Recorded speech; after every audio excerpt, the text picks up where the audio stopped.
I hate to hear that you're feeling low.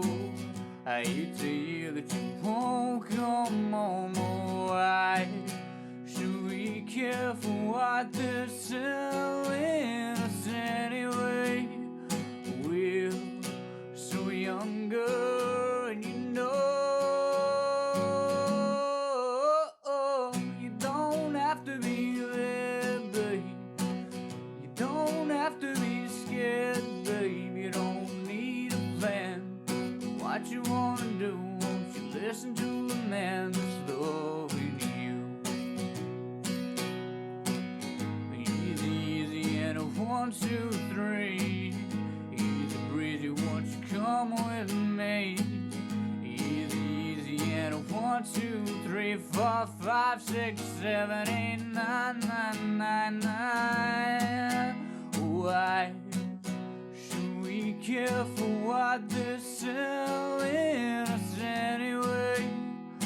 We're so younger, and you don't have to be there, babe. You don't have to be scared, babe. You don't need a plan. What you wanna do, won't you listen to the man that's loving you?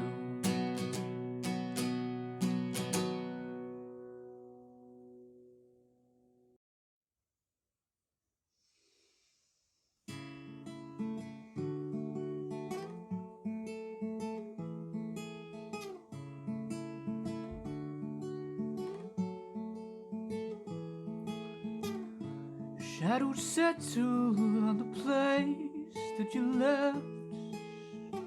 Our minds are troubled by the emptiness. Destroy the middle, it's a waste of time. From the perfect start to the finish line. And if you're still breathing, you're the lucky ones. 'Cause most of us are heaving through corrupted lungs. We're setting fire to our inside for... Well, hey everyone, it's Kristi. Welcome to the happy hour. Welcome to the third night of Operation Distraction. Not the third night, the third episode of Operation Distraction. I just got tired of trying to come up with original names because that's really Kevin's forte. And speaking of Kevin, that's the co-host of the show here, the happy hour. Hello, Kevin. How you doing? I'm well. How are you? I need to... Well, the thing is that sometimes your title suggestions are a bit too spicy, and if I modify them, you are disappointed at the censorship, so I stopped asking you. I am. This is you've killed my frozen peaches. Wait, yeah, I would call it Creative Commons, sort of attribution during the show, modification. No derivatives, huh? Yeah, I've been no derivatives. It means you can't change it. Sorry, I'm really I'm up to my ears in Creative Commons licensing stuff. I'm to open educational resources and open access publishing. Well, I just dried up. Don't know about everyone else. My brain is dried up. But anyway, so we have some stuff for you tonight, despite some obstacles that Kevin had to overcome in order to make sure to preserve the integrity of our promises, which we do try, even if we get distracted. Indeed. Yeah. Yes. But now, in terms of distraction, we are going to definitely bring you distraction. But the thing is, at no point did we offer positive or fun distraction. Note that. We just offered distraction. Yeah. We did not offer fun or worthwhile or productive distraction. Just a distraction from the horribleness of what's going on in the current world. And we're going to bring you that tonight. Yes, caveat emptor. Like I say, note the darker undertones within that. Okay. Well, first we're going to start it off with a little bit of, I guess, schadenfreude in these times are kind of hard to come by. So I don't quite know, a lot of the hosts now are broadcasting from home. They're kind of like Zoom meeting in all of their content with green screens behind them. Yeah. Well, apparently Judge Jeannie missed the first segment of her show tonight because of, quote, technical difficulties, unquote, and then hosted the rest of the show in this condition. I have to say, it doesn't help that her hair is quite mussed at this point, if you can see that, Kevin. Not just that, but I mean, when she's sober, she's honest. Yeah. Well, check this. Welcome back to Justice. Just the other day, the president talked or was hoping about the possibility of reopening everything on Easter Sunday. Can you just sort of see the mimosa tippily going back and forth in her hand while her hair is messed up and she's sing-songing her way through the night? Yeah. The Trump has opened the country and that. Yeah. Yeah. Cool. So here we go. Good. Way where we can kind of come out of this quarantine, as loose as it may be, that we're involved in. And Lisa Booth, the Fox News contributor, is here to talk with us tonight about whether or not that's even a possibility. How are you, Lisa? I want to know what's in this woman's mind, because she's got the kind of smile on her says, "What the exactly. am I talking to?" Is she look drunk? Look at the fear in those eyes. She's like, what have I fucking walked into here? God damn. Also, she's... Look, I don't know whether I should have a political interview or call her a fucking taxi, because this is ridiculous. So also the guest, Ms. Bloom, I guess her name is, has chosen to sit in a corner in her house rather than like with a wall behind her, which, is fine, except it's lit in such a way that you can kind of see it's going into the distance. So it looks a little bit like she's in some sort of depth perception thing. It's a little bit distracting. Anyway. Yeah, she's in a slightly surrealist painting. Yes. It's meant to just trick the eye. Yes. Trontoi, I think is what they call it. Right, there's some depressing stuff. We're not even going to bother. Not even going to bother. Yeah, she was pissed. Move on. That's well, I don't know. We kind of did that part. Yeah, exactly, yeah. No, that's what I mean. Yeah, I wasn't... Yeah.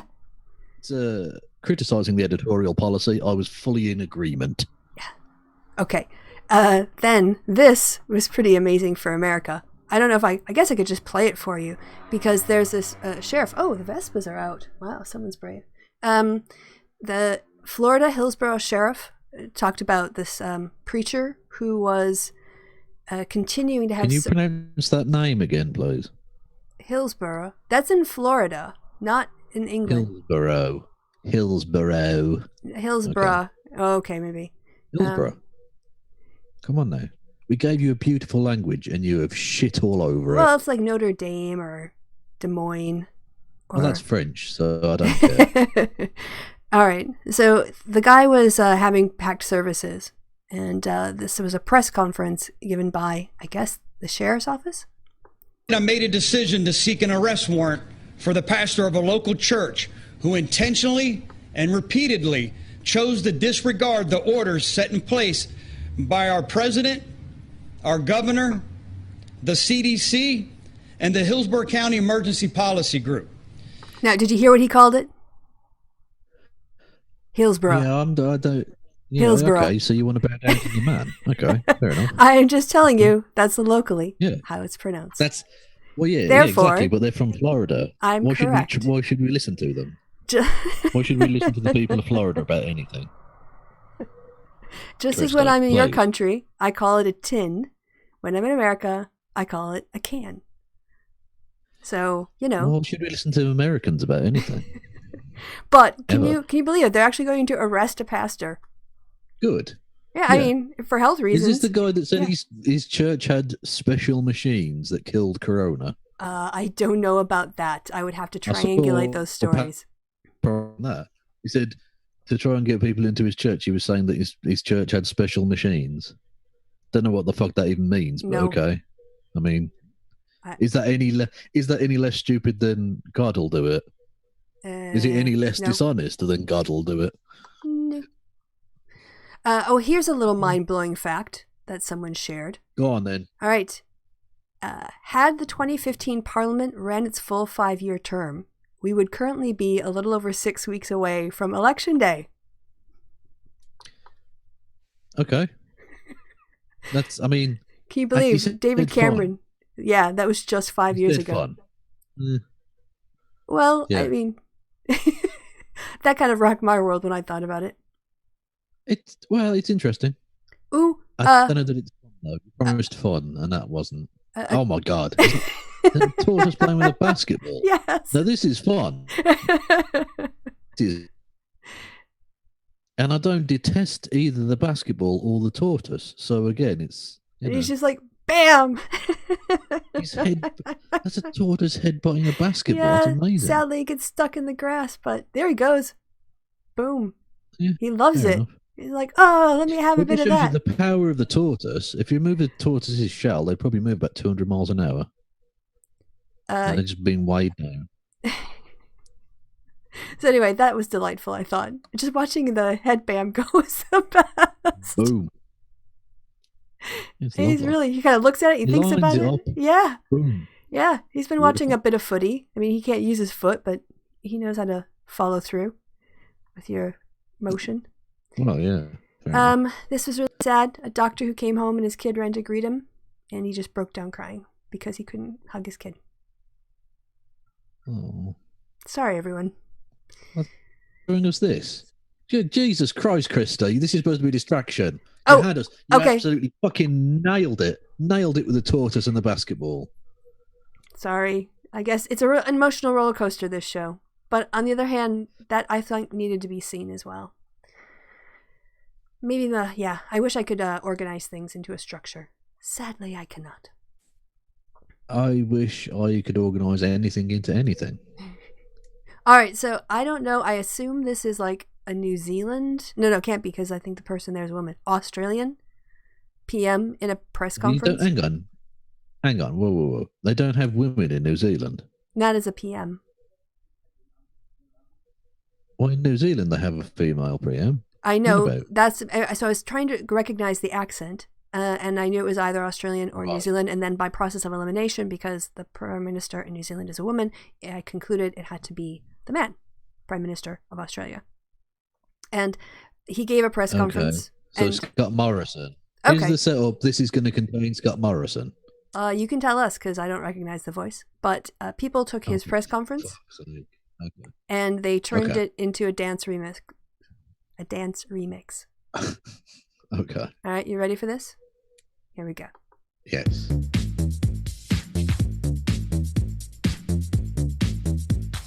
Andrew, I'm sorry, you've had several questions. Andrew, I know, but you don't run the press conference, okay? So I'm going to go to other questions of members of the group. Catherine hasn't had a question. I'm happy to return to you, but let's just keep it civil. Andrew. Catherine. Did you like that? Yeah. And that I can confirm that was Scott Morrison, yes. Okay. Yes. I thought that was really good. That was brilliant, yeah. Yes. Well, the fact that he was getting into it, I was bopping my head. Yeah. Good music. Yeah. I don't. Music to train to. Quite. To figure out who that was. All right, now I have to scroll down. Oh yeah, Dave Grohl did an acoustic version of My Hero for people in like emergency services, health workers, everything else. Oh, that's really nice. But that's, oh God. You brought up Dave Grohl, so it's going to have to be. I was watching stuff about Nirvana the other day. Yeah. And I learned the meaning of the song Polly, and my life will never be the same again. Oh, okay. In a good way. Oh. Okay. Well, we can talk. Well, we should talk about that off air. I think that's kind of dark. Yeah, exactly. Yeah. That's, I'm not, if you don't know, don't look into it. Yeah. Trust me, don't. Mm-hmm. Yeah, stay well away from that. And now, I know I've said that, and you have the access to the most in-depth pile of knowledge that humanity has called the internet. But seriously, don't. Yeah. Here's a distraction. You know Mark Meadows is the new trying to be chief of staff for Trump? Right. So this is him behind Trump there in the picture. Look at that twat's mouth. He looks like a fucking... anus. Some sort of fish at feeding time. And they've captured it. Fucking arse. They've captured it. Oh, hi, Mark. From The Room. Do you not know the Tommy? I can't. The Room? No. What? Oh, gosh. Oh, Tommy was... Oh, okay. Okay, right. Yes. Okay. I'm with you. Okay. Okay. That's, yeah. A joke's always better when you have to explain it. That's what I always find. There may or may not be Liberty students now who have symptoms of coronavirus. This was reported. What a surprise! Yeah, so in the interest of both sides, the New York Times said this has happened. Graham is denying it. So I guess we'll just wait and see, because if people get sick, but he denies reality. The reason that Liberty was opened is because he denies reality. So who cares what he has to say? Okay, that's he's another one along with your man in Florida that should be fucking arrested for endangering lives. Agreed. So Malcolm Nance tweeted this out, and look at this. Candace Owens is untrustworthy. Yeah. This actually wasn't it. She has a video, but this is also another bit of Candace idiocy.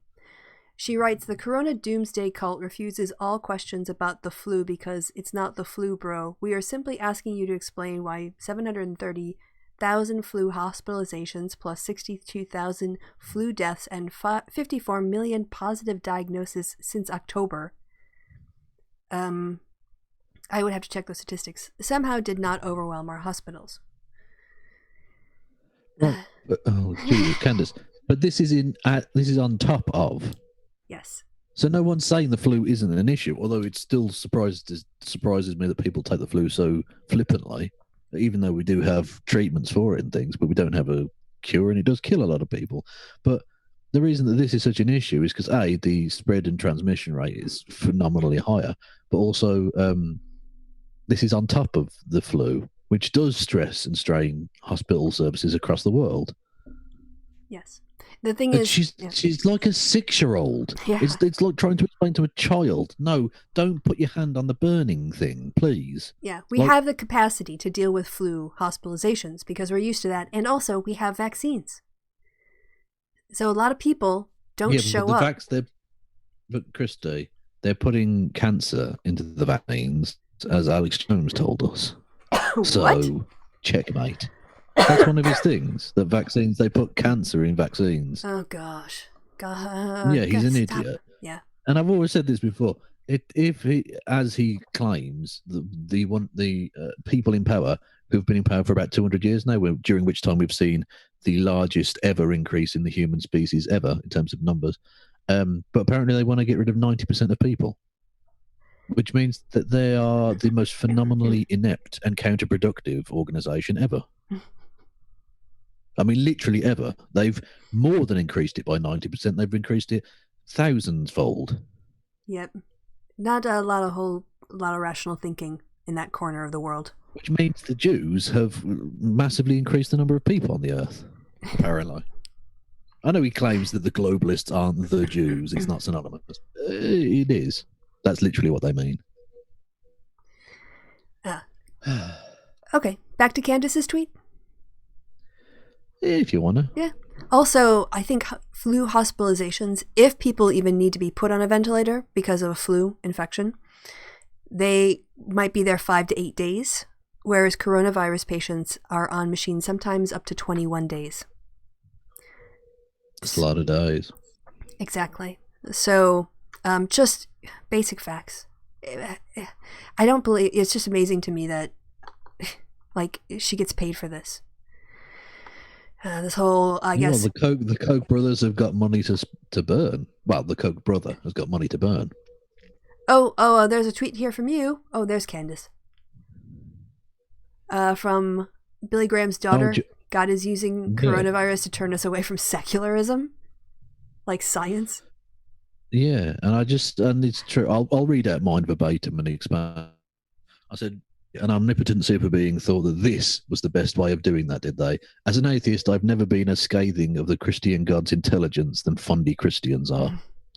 Which is true. Mm-hmm. I mean, I've often said that God, if let's just assume for a moment that the Christian God, whatever that even really means, exists, right? I think it's a capricious, evil, mean-spirited, spiteful, and mass murderous being. But I know it's very intelligent because it's able to do those things. It's able to create planets and shit. Whereas Billy Graham's daughter, who's shit, literally thinks that God is so fucking dense that even though it's all-powerful and all-knowing, it went with, I'll give them a flu like thing, which is a long respiratory disease, which will spread and kill indiscriminately, and that'll turn people against secularism somehow. Like you're basically, it's the stupidest. It's more stupid than the most stupid human being you've ever known. Which I don't know that you can get more blasphemous than that, really. You know? Mm-hmm. Yep. All right. I'm done. Okay. Yeah. So here we've got, and this was what we were all waiting for. And then there's a little really cute dad and daughter moment here, but okay. And then we're back to the last one for the last show. Let's see. I think the volume, I'll turn up a little bit just to make sure it's okay. And yeah, we need to definitely hear what this arsehole has to say. All right, here we go. And is that he did what he had to do as a president of the United States, because if he had not done what he did, they would have made every single death would have been about Donald Trump and him not listening. He was right to listen to the experts. He was right to say, okay, let's slow this down so that we don't have this, spreading to a bunch of people. Except when he was going around for a whole week saying everything was going to be open by Easter. Then he didn't listen to the experts. Yeah. And then he changed his mind again. And literally all the weeks leading up to it where he said, no, it'd be fine. It'd be over soon. Mm-hmm. Yeah. Even when literal confirmed cases happened, he said, oh, they'll be down to 1 by next week. Yep. They were in the hundreds by the following week. Mm-hmm. Yeah, this is all on him. Okay. And overwhelming the hospitals. By overwhelming, I mean, continuing to overwhelm the already overwhelmed hospitals. But I think that now he's got to pull it back in. My opinion is that you cannot shut down America for longer than 2 weeks. This is not going to age well. It's really not. No, it's not. Mm-mm. In a couple of weeks' time, America will be at the God knows how many thousands of deaths, and Candace Owen will look a fool. Yep. But in the very Orwellian sense, they'll just memory hole all of this, like Fox News did. Yeah. With all of their, it'll be fine. This is scary. It's a hoax to take down Trump. And now it's like, this is the most dangerous thing ever. Whatever they need the story to be. Which is true. Yeah. What was I going to say? Oh, I had another point, but it's gone. All right. Well, I'm sure there'll be more points. Diana Lorraine, who's a right-wing twat, who featured very briefly. She attended the thing in London. She's an American dating expert, which is bizarre. But yeah, and she attended the London ICMI, which we mentioned the last show. So she very briefly mentioned in that, or featured in that series. She's been going around to hospitals in her local area. She lives in LA, I believe, and filming it, going, "Oh look, the car parks or the parking lots are all empty. This is a hoax. This is madness." Forgetting, of course, that they're not allowing visitors. Yeah. So of course the fucking parking lots are empty, you twat. They're getting there. You think they're fucking driving to the hospital and parking up for the 6 months they're going to be there, or whatever? Well, not 6 months, but the month they're going to be there. No.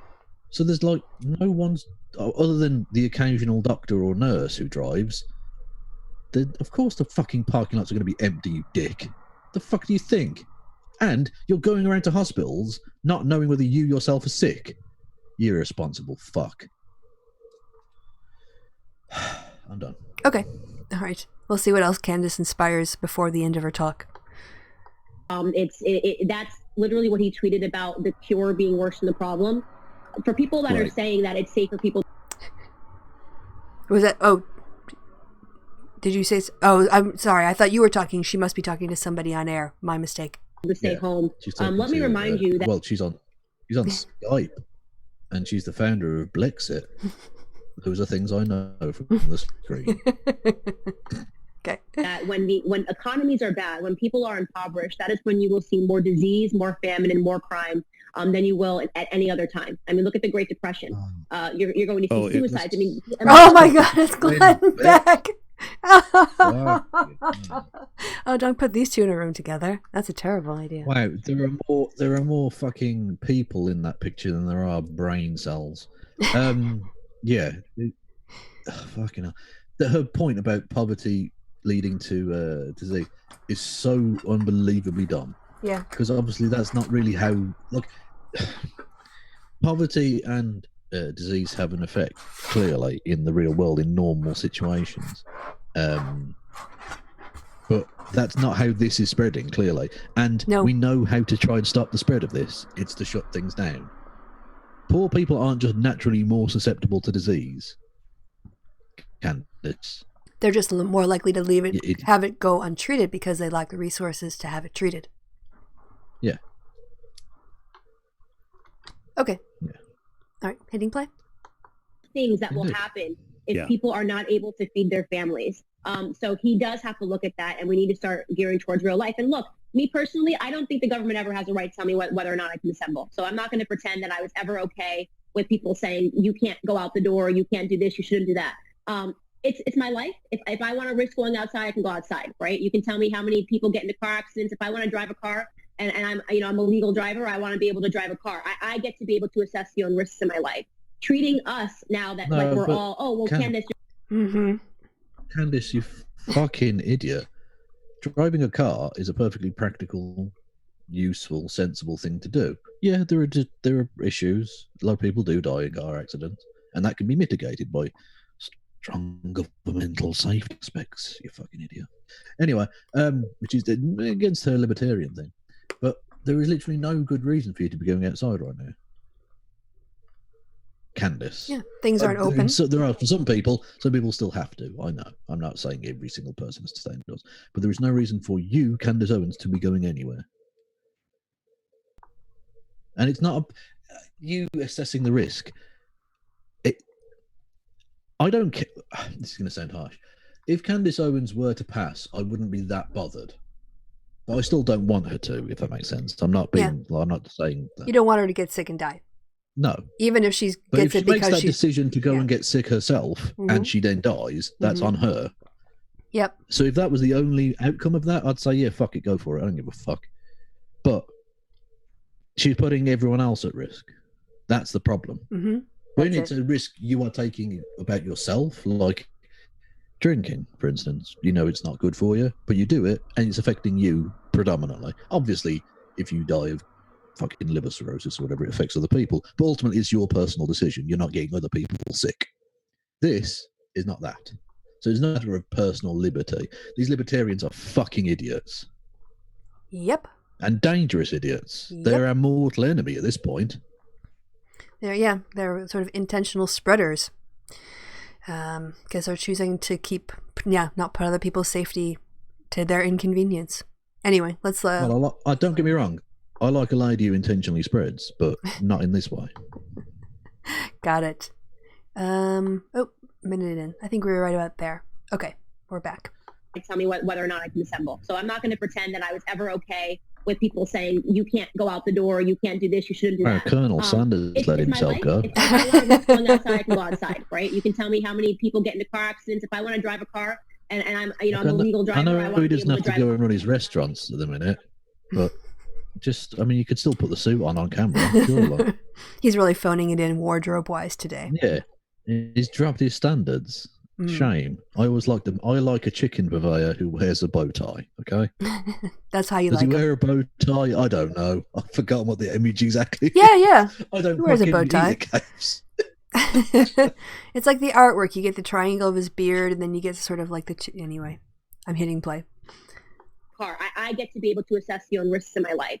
Treating us now that we're all, Candace, you're going to get 20 million people sick or 6 people sick if you're outside, if you're a carrier of the virus, treating me like I'm my own, my own bomb, like going outside. Mary. Yeah. I mean, listen, if you're afraid of me, you stay inside. You have the freedom to do that. Don't be telling me to go outside. I want to go outside. Candace. Eventually she has to go back inside. Yeah. And not just that, but some people can't stay inside. They can't. Doctors, nurses, firefighters, all that shit, emergency people cannot. They don't have the option to say, oh, well, Candace wants to be an irresponsible prick, so I'm just going to stay indoors. They can't. So you're potentially going outside and spreading a disease to people who we can't afford to lose at the moment. We can't afford to not have them. And you're putting them at risk because freedoms.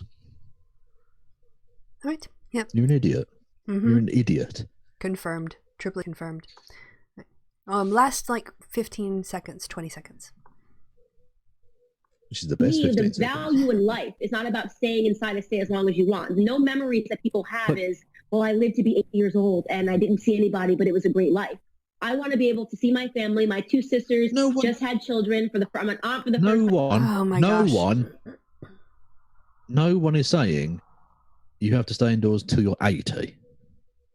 This is a short-term issue. It'll come and go. There'll be issues and all the rest of it. But it's a short-term problem. You get with it. That's it. No one's saying, Candace, you are young enough where that won't matter. You'll be outdoors in the summer, probably. Also, she's like, I'm going to go outside. I'm going to do what I want, and then I'm going to go visit my family. What? Yeah. So you're going to, At least self-isolate. Like we talked about this, didn't we, with the Uruguayan woman who went to visit her, having spent time in Spain with a fever, which is one of the indicative factors of having corona, and then flew back to Uruguay and spent time with her 78-year-old mother. Like, I don't know how irresponsible you have to be be that. It's disgusting. But there we go. Well, that brings us pretty much to the end of the Candace Owens. It's like 4 seconds. I think we can skip it. So, on to... I don't know. Maybe the Colonel will give up his recipe of all right, we'll see. Individual spices. With his Texas Forever t-shirt. In the last 2 weeks, those are the things that I value, and I want to be able to go out and meet with people. Numpty. What a numpty. Yeah, because that's so worthwhile. People talking to Candace Owens that's necessary. So this is another idiot. Again, when we said distraction, we did not mean good distraction. This live stream, oh my God, where to even begin? Obviously we're not going to play you the 7 hours, no, nearly 8 hours. Thank you. We're going to play probably about 10 minutes, 20 minutes. Okay, give me the backstory. I don't know. You have to brief me as well. I know nothing about this other than the quote I heard. I'm trying to order my thoughts. Okay. If that makes sense. Mm-hmm. Well, there's a guy called Dr. Lehman who is a prick.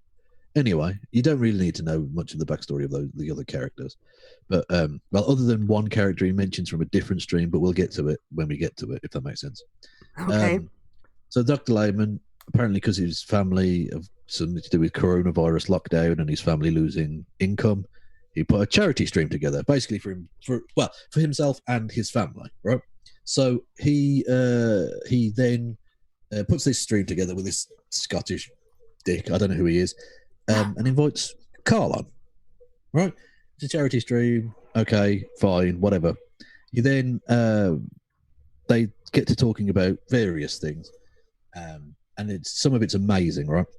And by the way, this stream got taken down, right? So they finished the stream. It was up for a bit, and it got taken down because Carl got a lot of backlash to this. And I'm imagining he got in touch with Lehman and said, "Can you take that down, please? Maybe, because this is really bad." And Carl basically revealed himself to be a kind of Nazi. We'll get to it. Whoa. Okay. Kind of. We'll get it's. I'll explain that in a second, right? Some of the bits before we get to the bit where we're at, which is 6 hours 34 minutes, where we start, right? Which you think, well, what happened in that first 6 hours? Well, Carl appears about 2 hours, I believe. They then proceed to engage in all kinds of shitty jokes because it's the right wing, obviously. There's memes on the screen, as you can see, none of which makes any fucking sense. They then have an hour-long discussion on the rights and wrongs of slavery. Oh, okay. The rights part of it would be a really short conversation.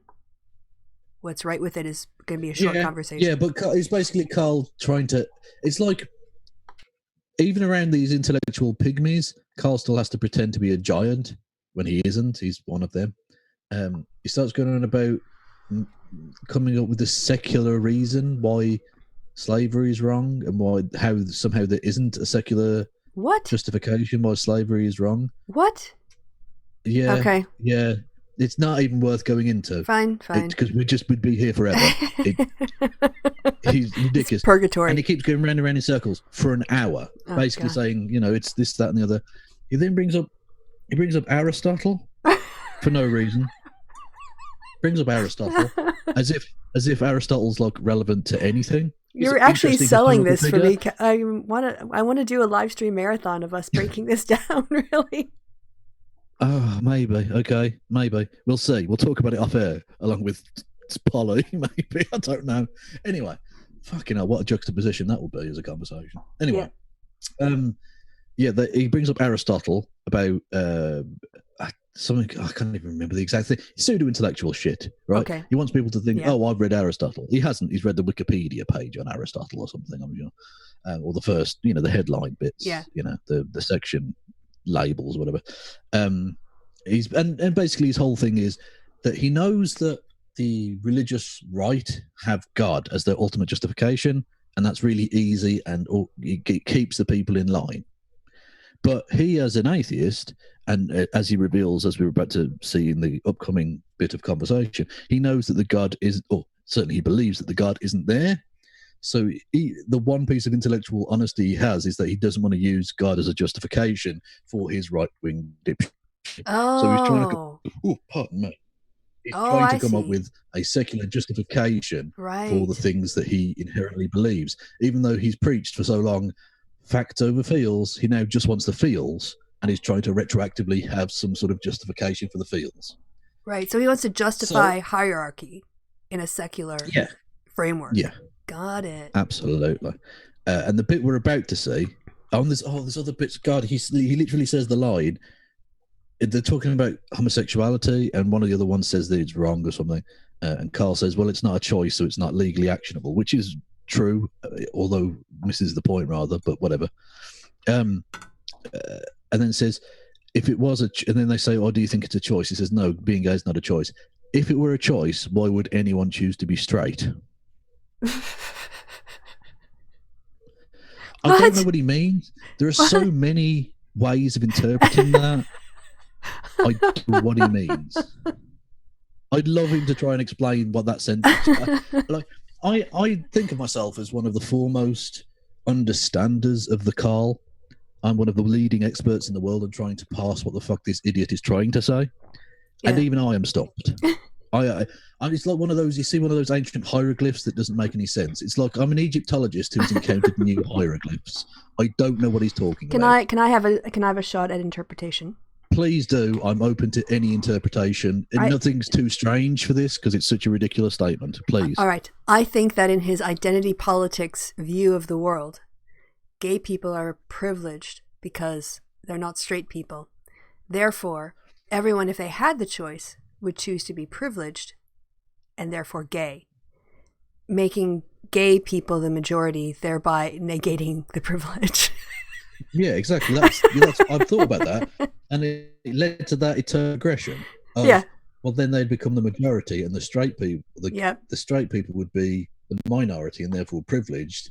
And it's just a never-ending cycle of straights becoming gays and gays becoming straights, and then and bisexuals don't exist. It's just gay and straight, and it just goes round and round in circles until he decides, fuck it, get the horse manure out. I can't take this anymore. It's amazing. Oh, Carl. Yeah. Okay. So he says that, and then imagine all of that fucking nonsense for hours, and then we get to this bit. What were you doing? What were you doing while you were watching the lead up to this? Like, were you just sort of sitting around watching it, or cleaning your closet? I was trying to distract myself. No, I was. I did have to pause it because I just sort of was mad. But I was playing a game. I've got a golf game. On my tablet. So I was just playing along with that, listening, because it's just these images on the screen. Of course, yeah, it's like a podcast. Fancy, like what we're doing. I was just thinking to myself, this is fucking mental. Why would anyone say these things? This is like, imagine the drunkest you've been, and the thought process is going through your head of thinking, I'll say those sober on a stream, and it still wouldn't be as mental as this. All right, so like if the top shitlord streams are in no particular order, you can rank them. Baked Alaska's 9-hour Twitter meltdown. Oh, okay. Andy Worski getting his friend to flash a gun at a guy on a street. That was classic, yeah. Or Ethan Ralph having a meltdown with Vosh. Like, where would this stream first rank those, and then rank this one relative to those? Okay, but in what category? Because there are so many. There's so many variables. Most cringeworthy. Should we go with that one? Like most cringy or most offensive? What would you prefer? Well, I'll do both. Okay. Most offensive. Oh shit. What would it most offensive?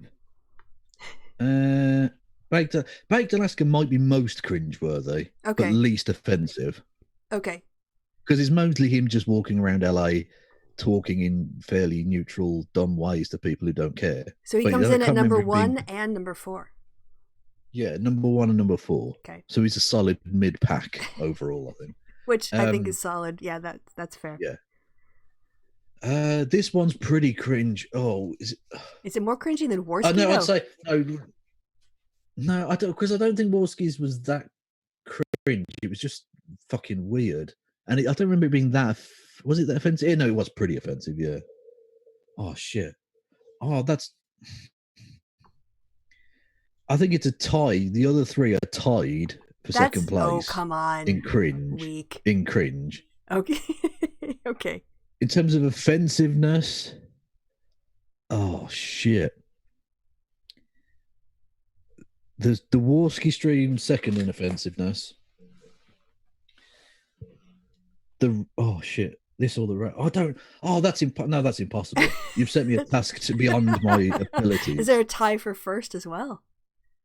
Probably, yeah. Because this is pretty fucking offensive.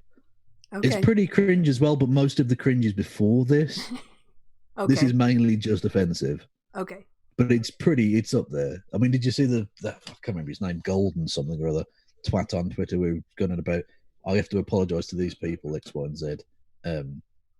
For my previous support of Carl, he went too far. Really? Who is it? Yeah. So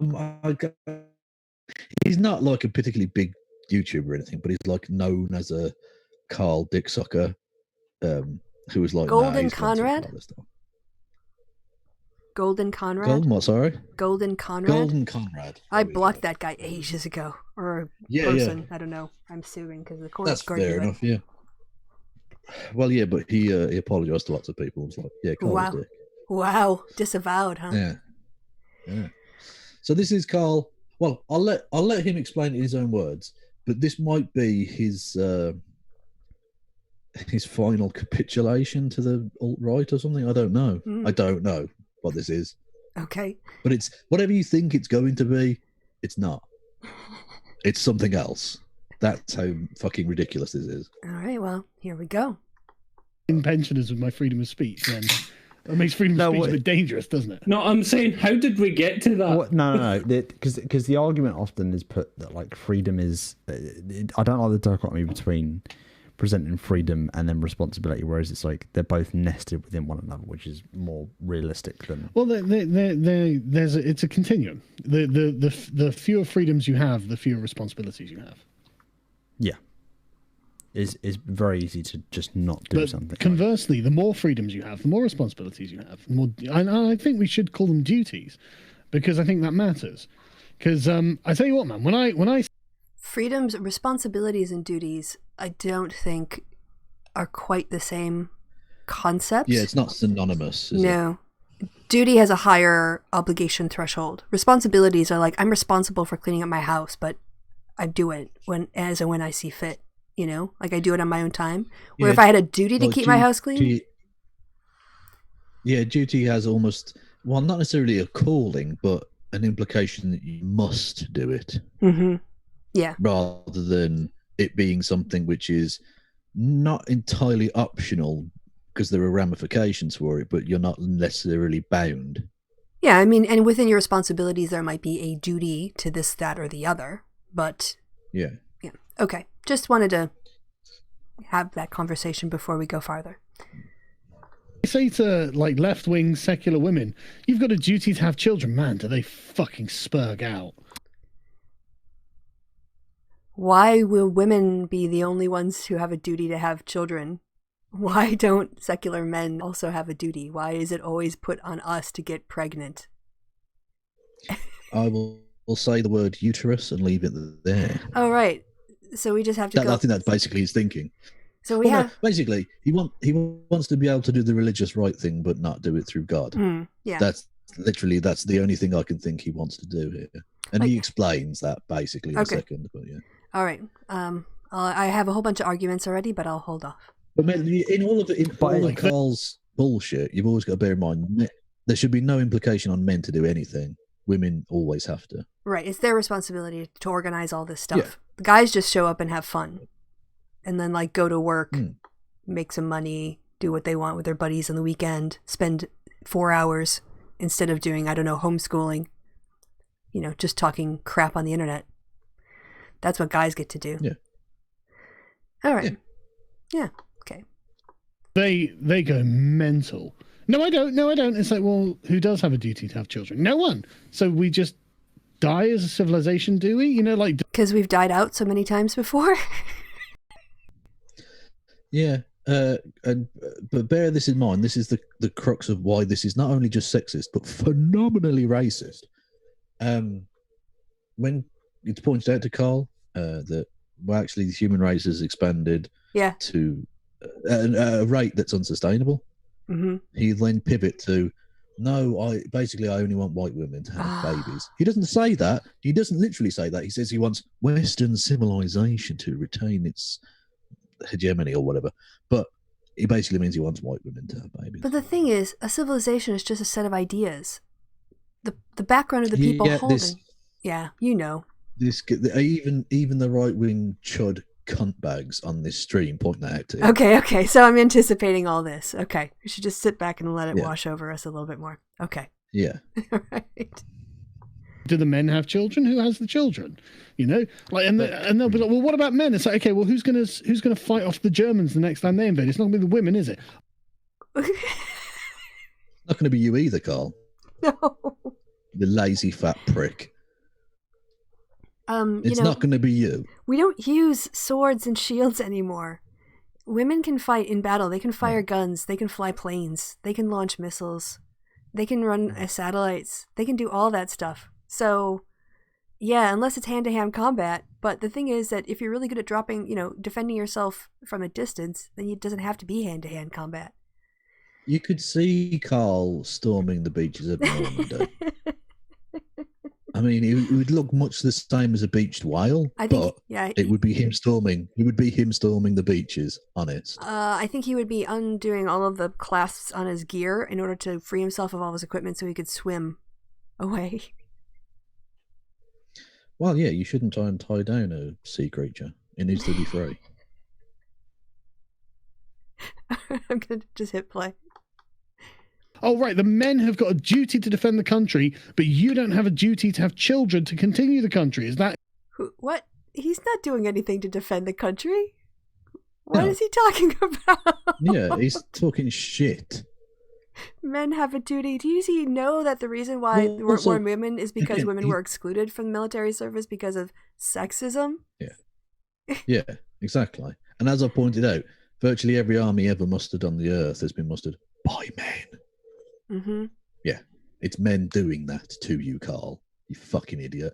Anyway, but the point is, note how he's quote unquote subtly pivoted from the human race will die out to the country will die out.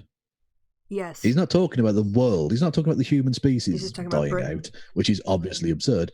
He means white people. He means Britain, which is predominantly white people. And then at the same time, women have to be great mothers, but they can't stay at home because then they're just collecting welfare checks. Right? Social benefit. Yeah, exactly. Yeah. Okay. Anyway. Because, again, it's a very typical MRA thing, very incel-y thing he does of women cannot win. No matter what they do, if they're having babies, they're sluts. If they're having sex, they're sluts. If they're not, then they're prudes and they're destroying the country. Mm-hmm. Amazing. So no matter what they do, they lose. Almost as if you're a misogynist, Carl. Mm. Okay, here we go. It's like, so we've got to nail this stuff down from a secular point of view, and if we can't, then the Muslims are going to win. I think it's very hard to outline it, but no, continue, Alex. Sorry. So to sort of the Muslims are going to win. And nobody reacted to that. Nobody said anything. Because they're right-wing arseholes. He's seeing this as the civilizational. If the white people don't breed, the Muslims win. Forgetting, of course, that there are white Muslims. Because it's also an ideology. And of course, exactly. Yeah, and the fact that there are Muslims in Britain who, are part of Western civilization. You idiot! Like he literally is doing protect my white race now. Yeah, that's what you're doing. But out loud, less coded than before. He used to do it more subtly than this. Now he doesn't give a fuck. The mask is dropped. Yeah. Concentrate the point. If you had omnipotent power, realistic omnipotent power, you realistic omnipotent power. Yeah, go on. I mean, essentially, you are a dictator, and people obey what you say. That's what I'm trying to sort of sketch here. Say again. Say again. Essentially, you're a dictator with unlimited power, and people roughly do what you tell them to do. Right? Would you actively try to sort of push women into the duty-fulfilling role of providing offspring? I think that the thing that I'm talking about is personal decision-making, right? So I don't need the government to do any of this or like... Is that why he hassles women about whether or not they're having kids? Because it's personal? Yeah. But not just that, but he says here, I wouldn't get the government involved. Later, he disagrees with himself. I'm shocked Carl disagreeing with himself in the same stream. I know. Crazy. Crazy. Almost like he's not thinking this thing through. He's just an idiot who's reacting to stuff. Yeah, a lot like his hero Trump. Okay. Yeah. I think this is a conversation that has necessary components that lead to an inevitable outcome, and if we don't accept that, then we will just simply cease to exist. That sounds like slavery with extra steps. That means your proposition is that we are being oppressed by nature. I mean, he literally hit you with a Rick and Morty quote. I mean, fundamentally, yes, you are simping to nature. No, oppressed by nature. We are simping to nature. Right. You're right.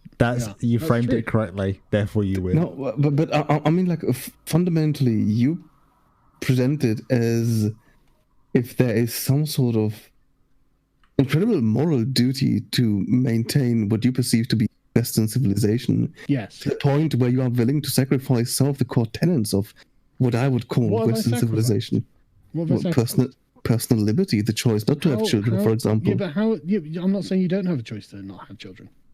Now, what you're essentially saying is we need to reprogram ourselves on let such... him finish, You're on the Sargon, let him duty finish. is oppression. Duty is authoritarian. That's the axis you're on here. Is it authoritarian to have duties? I would have to think about that for a moment, but it's not authoritarian to have duties. Sargon, let him finish. You're a much better debater than he is. Let him shooting. Did he just say Sargon's a much better debater? Yeah, which isn't true, and B, this is Carl's first language. Yeah. He should be. He isn't, but he should be. Also, I mean, duties aren't necessarily... I mean, authoritarian, you have to actually break that down, because authoritarian means rule by an authority. And again, there are times when you have duties, like a duty of care. That's not authoritarian. You are freely entering into that obligation as a doctor, for instance, or a nurse. So, but Carl doesn't think... I mean, I don't even know the theories of these things, but I already have questions. Nuance, not Carl's. Yeah, nuance is not a thing that. Well, let's put it this way: nuance is not Carl's friend. Yeah, no, and there's who is it? And Tony? I think the feeling is reciprocated. Yes. Is it authoritarian for you to shout at women to tell them to have babies because you want more white people, not what they want? Yeah. Okay. Hitting. But he's going to protect the nation, Kristi. Oh yeah, by sacrificing. He's going to protect the nation. Honest. He is. Any minute he's going to get off his fucking ass and do something to protect the country. promise. He's Like- just going to send out a few more fucking rape tweets first, and then he'll be on it. Yeah. He will definitely be there by next week. He'll run for office by sitting at a table and then streaming out people coming up and talking to him, not actually going to door to door to talk to the constituents. Yeah, all of which are like his friends who agree with him. So, Yeah. yeah. Ooh, I heard some violent, sexy dancing there. Yeah, you're welcome. At no extra charge, listener. All right, hitting play. Shooting from the hip, I would argue that if you do not sort of voluntarily accept those duties, then yeah, it is oppression. Why? Well, you are being coerced to do something you don't want to do. No one's coercing you. You can shirk your duties. What is the freedom that the duty derives from? Again, I want to point out from what I've heard Sargon say, Alex, he said as he wants to have a conversation, he stressed the importance of this, not force people to do it. Yeah, people shirk their duties all the time. Like people have got a duty to be a good parent, and people shirk that constantly. Hold on, but wouldn't hold on. Yeah, like you, Carl. The agreement. Well, is, yeah, I was thinking about that, but you said it out loud first. Okay. Yeah, I don't know that setting a great example involves sending rape tweets to members of parliament, or openly being outed as a user of masseuse services while supposedly being in a loving monogamous relationship. I don't know that that's a great example to be setting, Carl. All right, hitting play. At least in a liberal society, that a duty is derived from a freedom. Surely, right? No, like if you have a freedom to have guns, you have the duty to not go around shooting everyone you see because you feel the duty awkward. is not derived from the freedom, although it is or connected to it. It is connected to it. Duties are usually derived from God, right? Oh, here comes the big brain stuff, right? Yeah. Also, I just have to say, what duties are derived from God? God, but he knows it's not real. Yeah. The duty to obey God. I mean, basically, in the Christian God, and I guess the Jewish God and the Muslim God, but not all gods, not all theologies. They're the same. Technically, they're the same God. Well, I'm just thinking about the various steps in theology. So I should have started with Jewish belief because chronologically that came first, but I went to Christianity because that's the dominant religion. And then, anyway, but like the Greek and Roman gods, they didn't have duties. They just were capricious. Yeah. So I actually much prefer the pantheon view of things. It makes more sense. Yeah. Because it allows for things to fall through the cracks. Yeah, because they don't care. It doesn't say, this God really loves you. It's all just the like, time. No, they're doing their own shit. I don't give a fuck what you get up to. They got it started and then they went to party and have fights and they were like the we first set the ball housewives rolling. of you do you, you do you, and we're over here doing our own shit. Yep. Mainly fucking everything. Everything that moves. Zeus would stick his dick in anything. So not all gods have duties. Fair, if you were the king of the gods, you're probably going to get bare poontang. Just saying. Oh, definitely. Because you could just always shapeshift. Always just be attractive to somebody, whatever their type is. Yeah. What was the place? Where did they live? Where did they live in? What was the name of their heaven? In where? The Greek gods. Mount Olympus. Mount Olympus. Yeah. Okay. Which is a real mountain. Yes. But not any gods. But they don't actually literally live up Mount Olympus. People have been to the top. It's not that big. Yeah, unless they're invisible. We just can't see their party. They are incorporeal, Kristi. Possibly. They don't literally exist. But they get to have like cool punishments. Like you're going to have to hold up the earth and shit. Right. It's just a thing you're going to have to do now. Push a rock up a hill, but every time you get to the top, it's going to crack in half and you roll back down. And weird shit about pecking out people's livers and then growing back and doing the same thing the next day. They're pretty dark, actually, those stories. Anyway. They're pretty fucking dark. But again, makes a lot of sense because once you think, well, God, if that's what gods are getting up to, is it any wonder earthquakes happen? Yeah. True. They're not going to fucking stop that shit. Nope. They're too busy doing weird fucking stuff. Let those plates be tectonic. Whatever they do. All right. I'm going to hit play. But from a secular perspective, right? But that's the problem. That's exactly the problem. So I was on the Mythsist podcast the other day, and I was trying to essentially get them to explain to me why, like, where can we get the idea of duty from if not from God, right? I'm not a religious man in any way, shape, or form. I've got no interest in, I don't know, to each other's well-being. Seems pretty easy.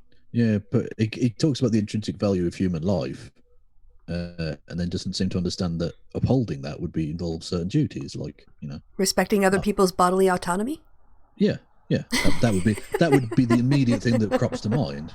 But there are even more immediate ones, like don't go around stabbing people. Well, yeah, but in terms of this, the way that he's framing it about why we have to bully women. Yeah, that's the most pertinent. Yes. But yeah.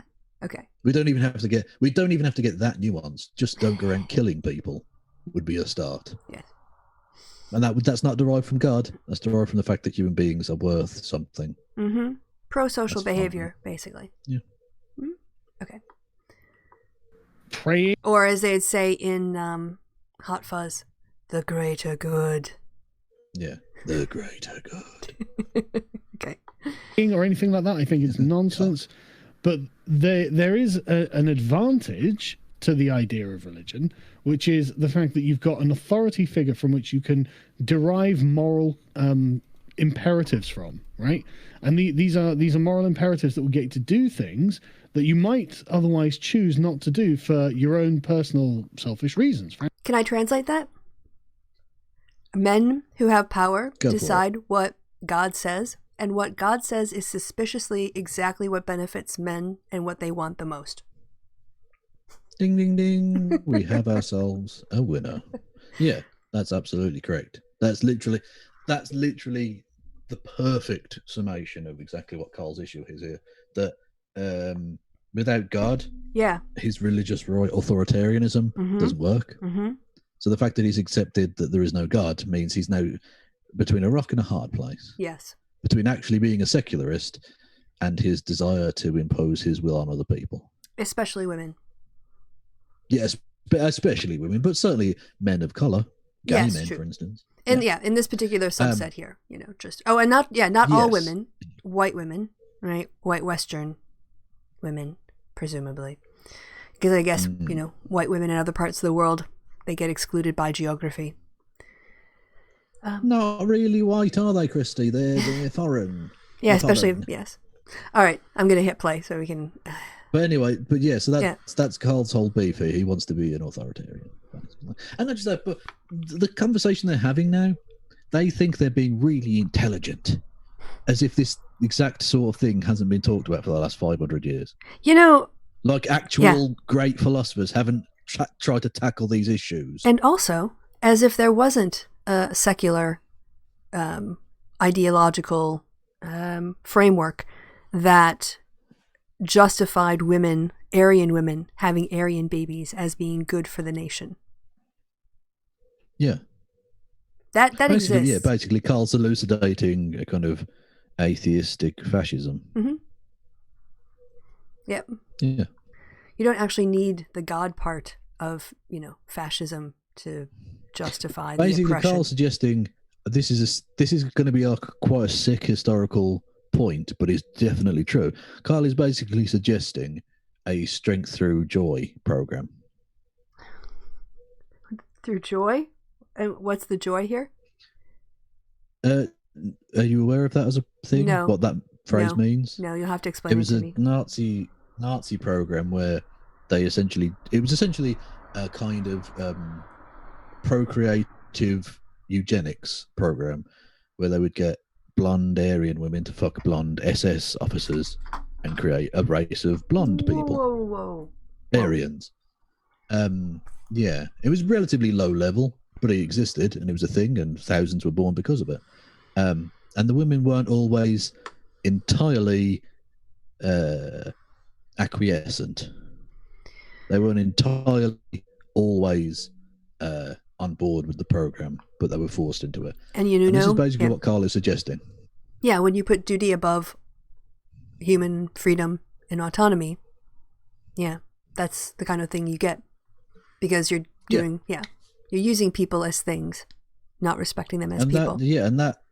And that wasn't brought about because there was a duty to God. It was because there was a duty to the nation. Mm-hmm. Yep. All right. So Kraft Carl's literally suggesting a Nazi program that already tried. Yeah. And by the way, sort of failed, because just because you have blonde parents and Aryan parents doesn't mean they come out looking good.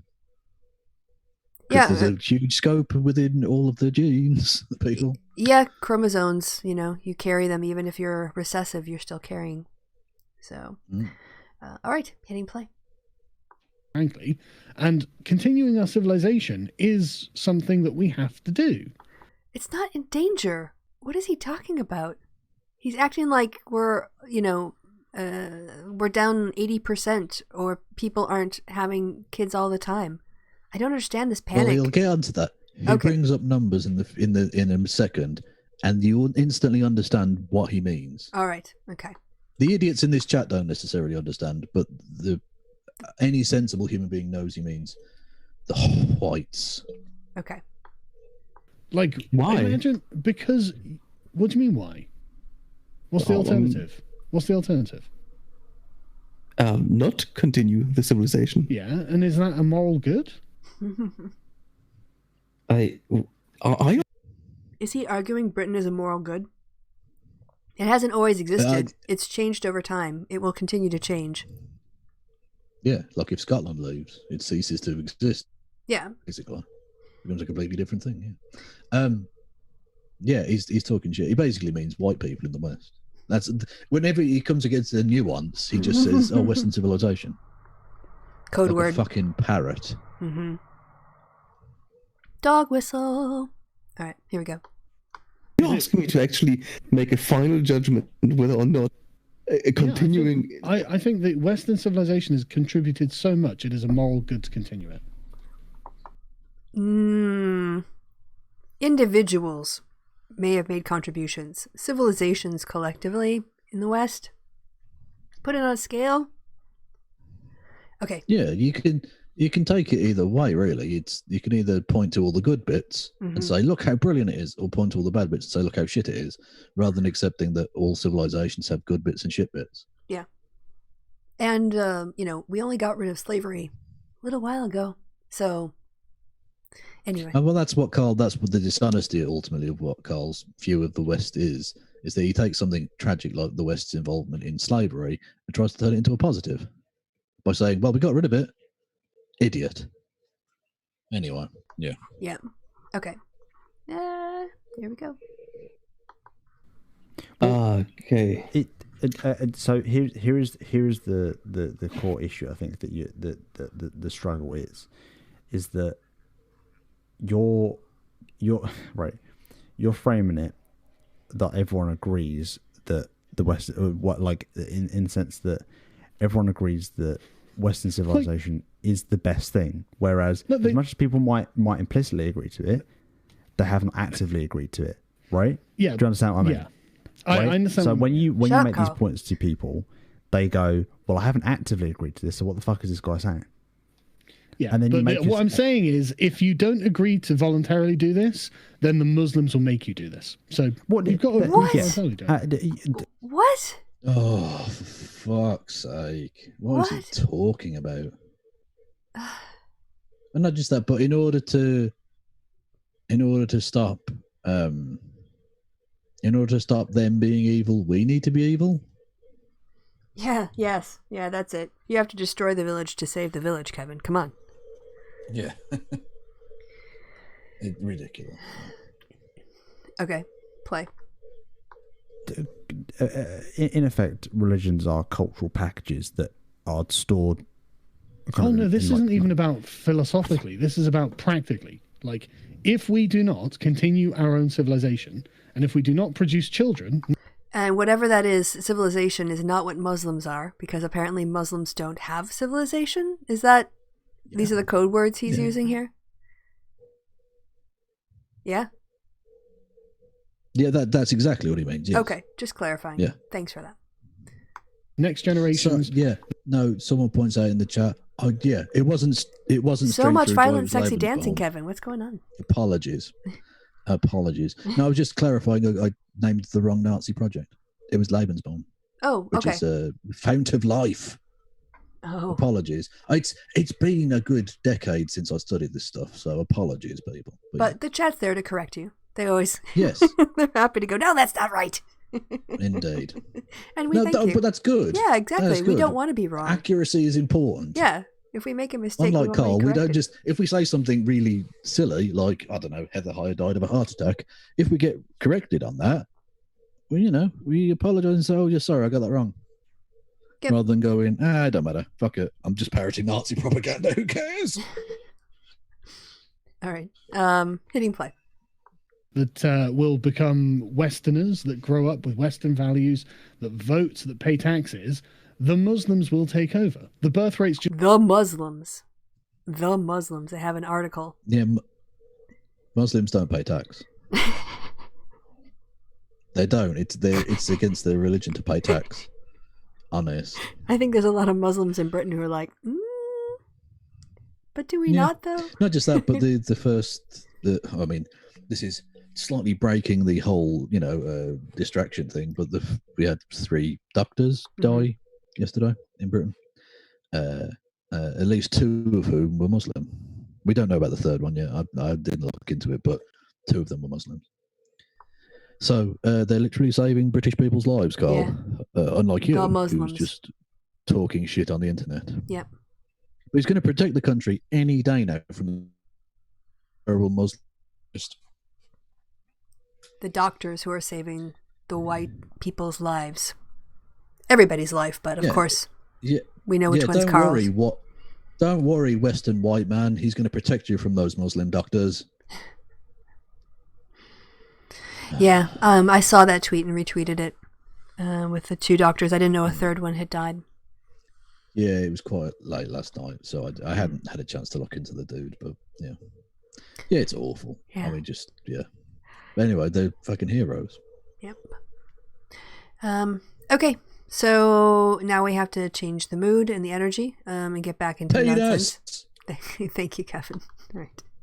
Just the numbers always are subtle. Yes, always you are. Subtle. Always. You are the king of stealth. Yeah. I don't even know when you walk in the room. Exactly. I'm like if a hippo tried to be a ninja.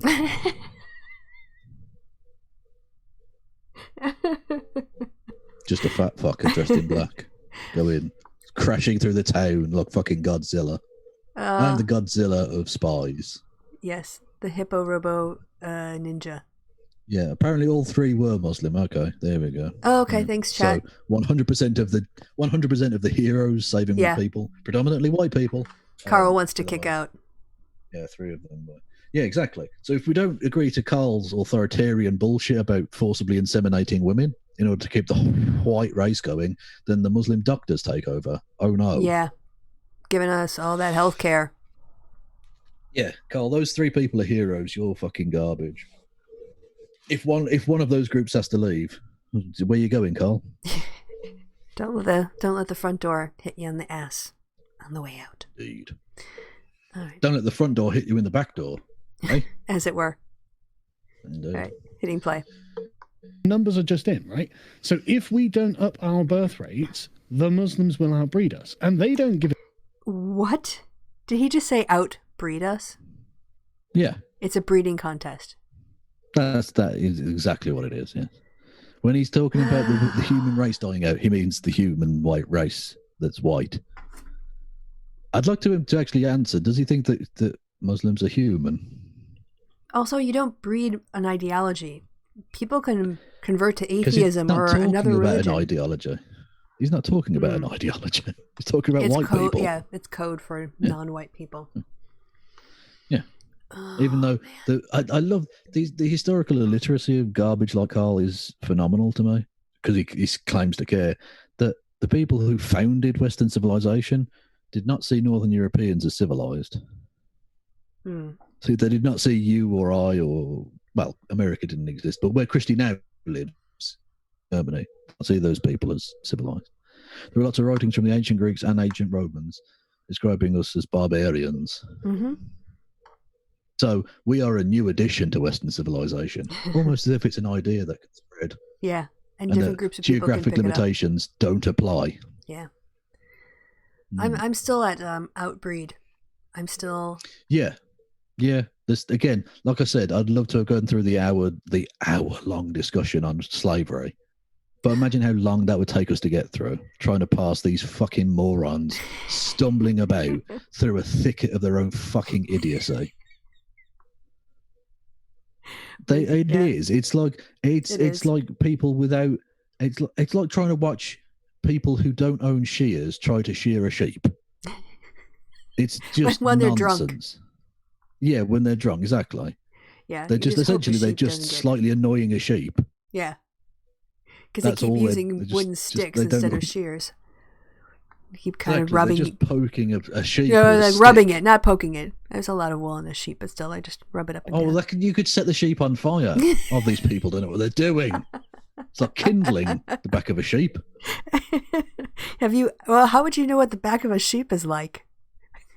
We've all been lonely. Okay, stuck on a hillside in the country.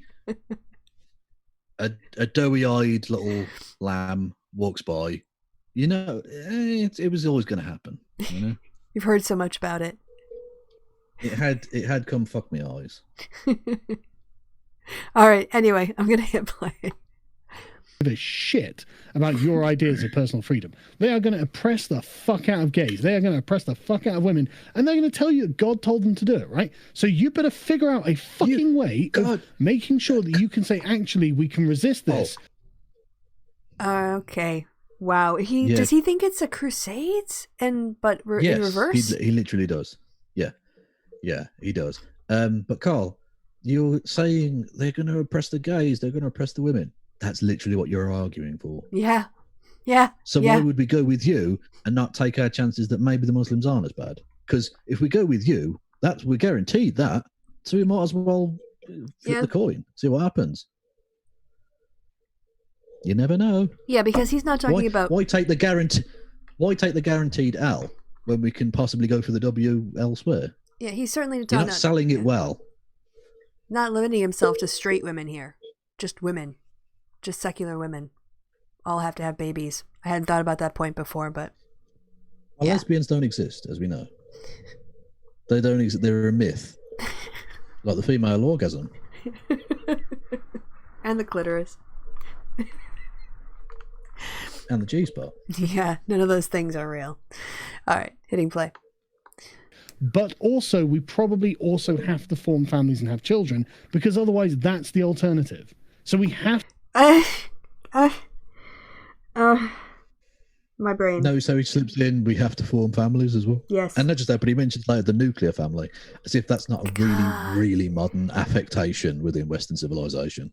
Very, very new. He's on the same shoot this God pill as Computing Forever and the rapist Marouche and he's because he needs God to justify this stuff. He's going to end up there. That's his annoyance. That's his annoyance, is that he knows God doesn't exist, so he can't just say to all of his right-wing fucking pricks, God told you, do it because God. Mm-hmm.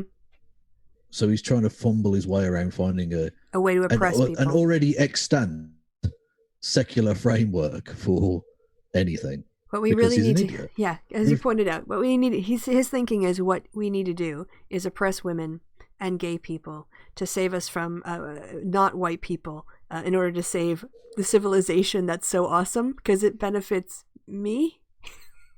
Yeah, that is literally his thing. Yes, he just wants to go back to slavery and where women were like chattel. He really, really wishes he would have been born about 3,000 years ago. Yes. Yeah. All right, hitting play. Have to figure out a way to do this.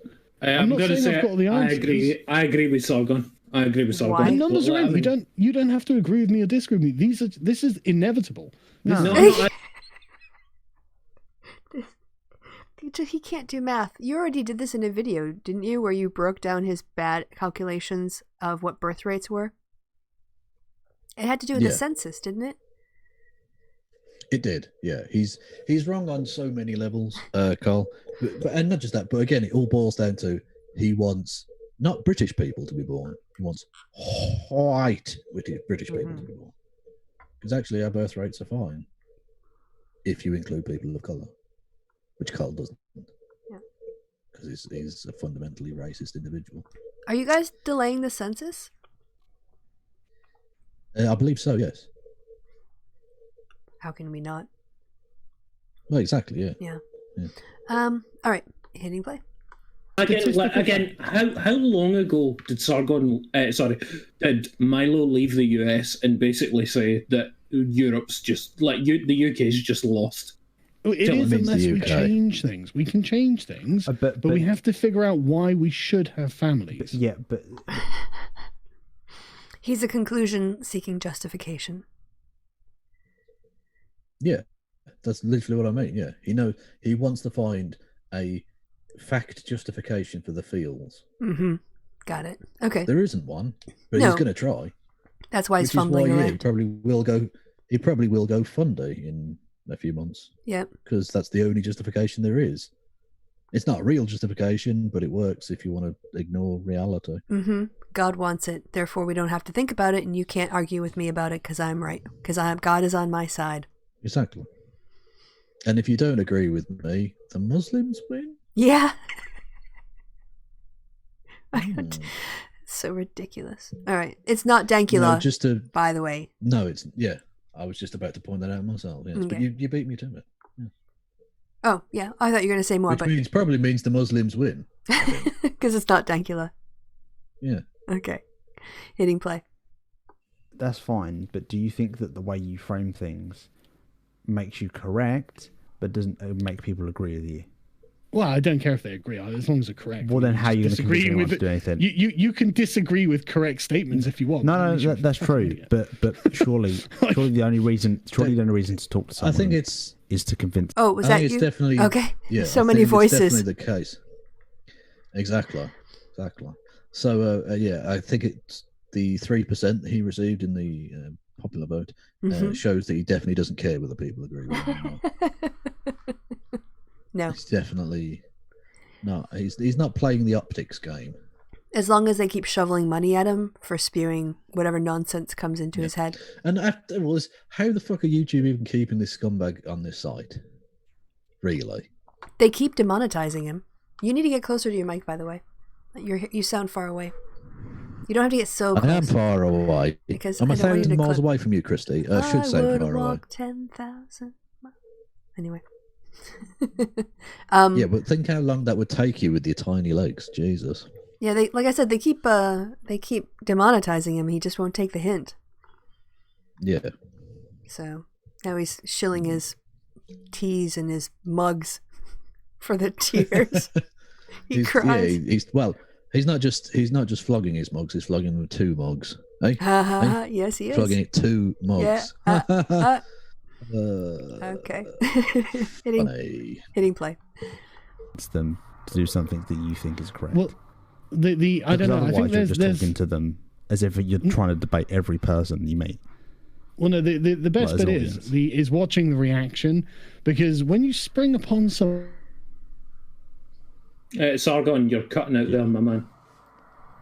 Oh god, did his internet just get fucked up again? I know where he was going to go with that. Mine. Yes, it is. His is worse than yours. Agreed. Also, you know where he's going to go with this about, I just want to trigger women. Yeah.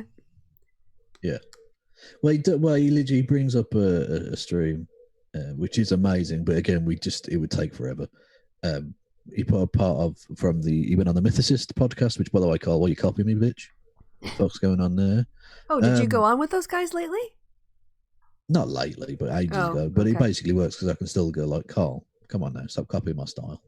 I've got the fat, beardy twat look down to a T. Behave yourself.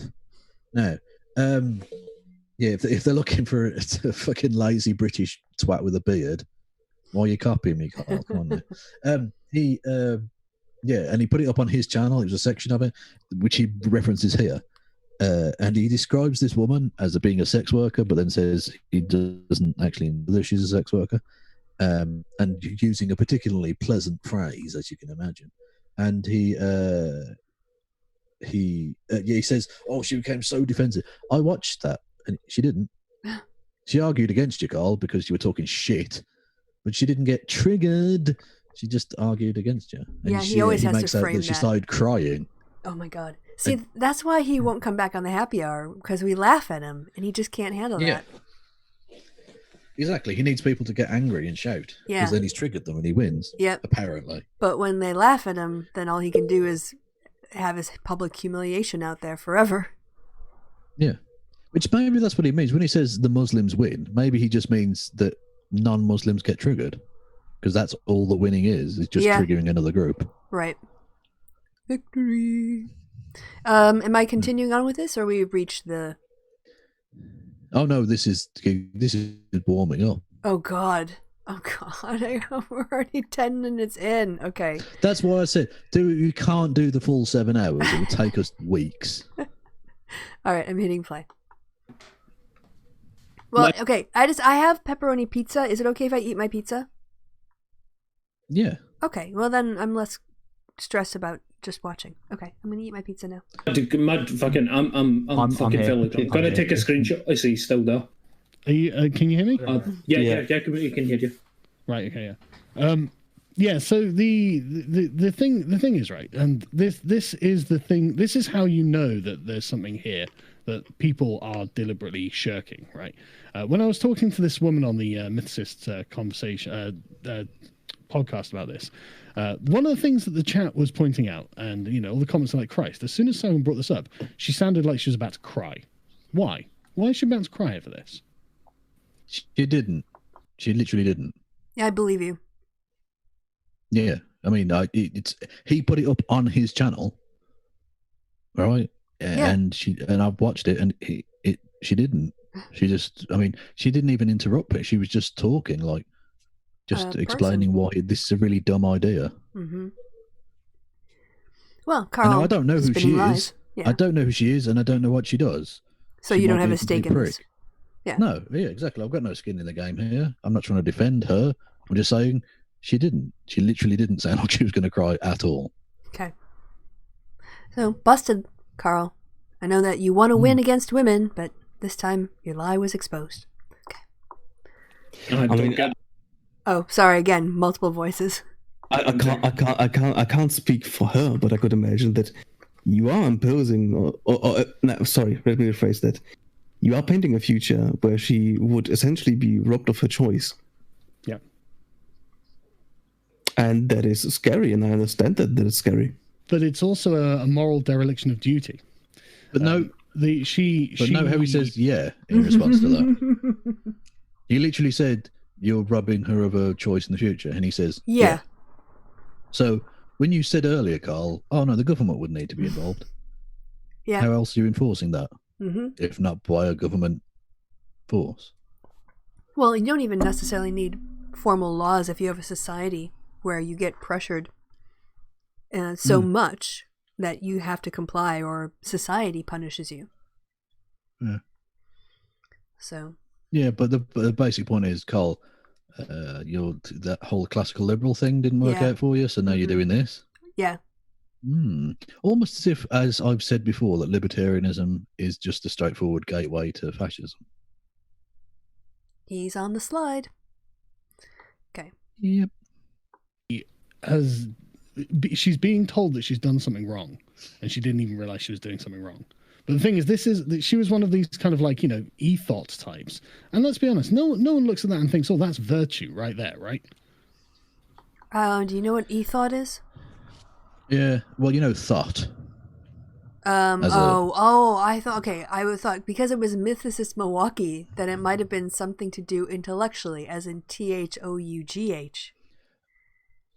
No, not thought. No. Not like some sort of electronic mode of thinking. No, not. It's not thought. It's a THOT. Thought. Yeah. Yeah, which for those who don't know is for the uninitiated stands for that hoe over there. Yeah. In other words, it's a derogatory phrase to use against any woman you don't like, which is pretty disgusting. in a slur, obviously. And ethot is specifically someone who you don't agree with on the internet. Okay. No, I do know the thought because of the word, well, I mean, not because of, but M does use that word play.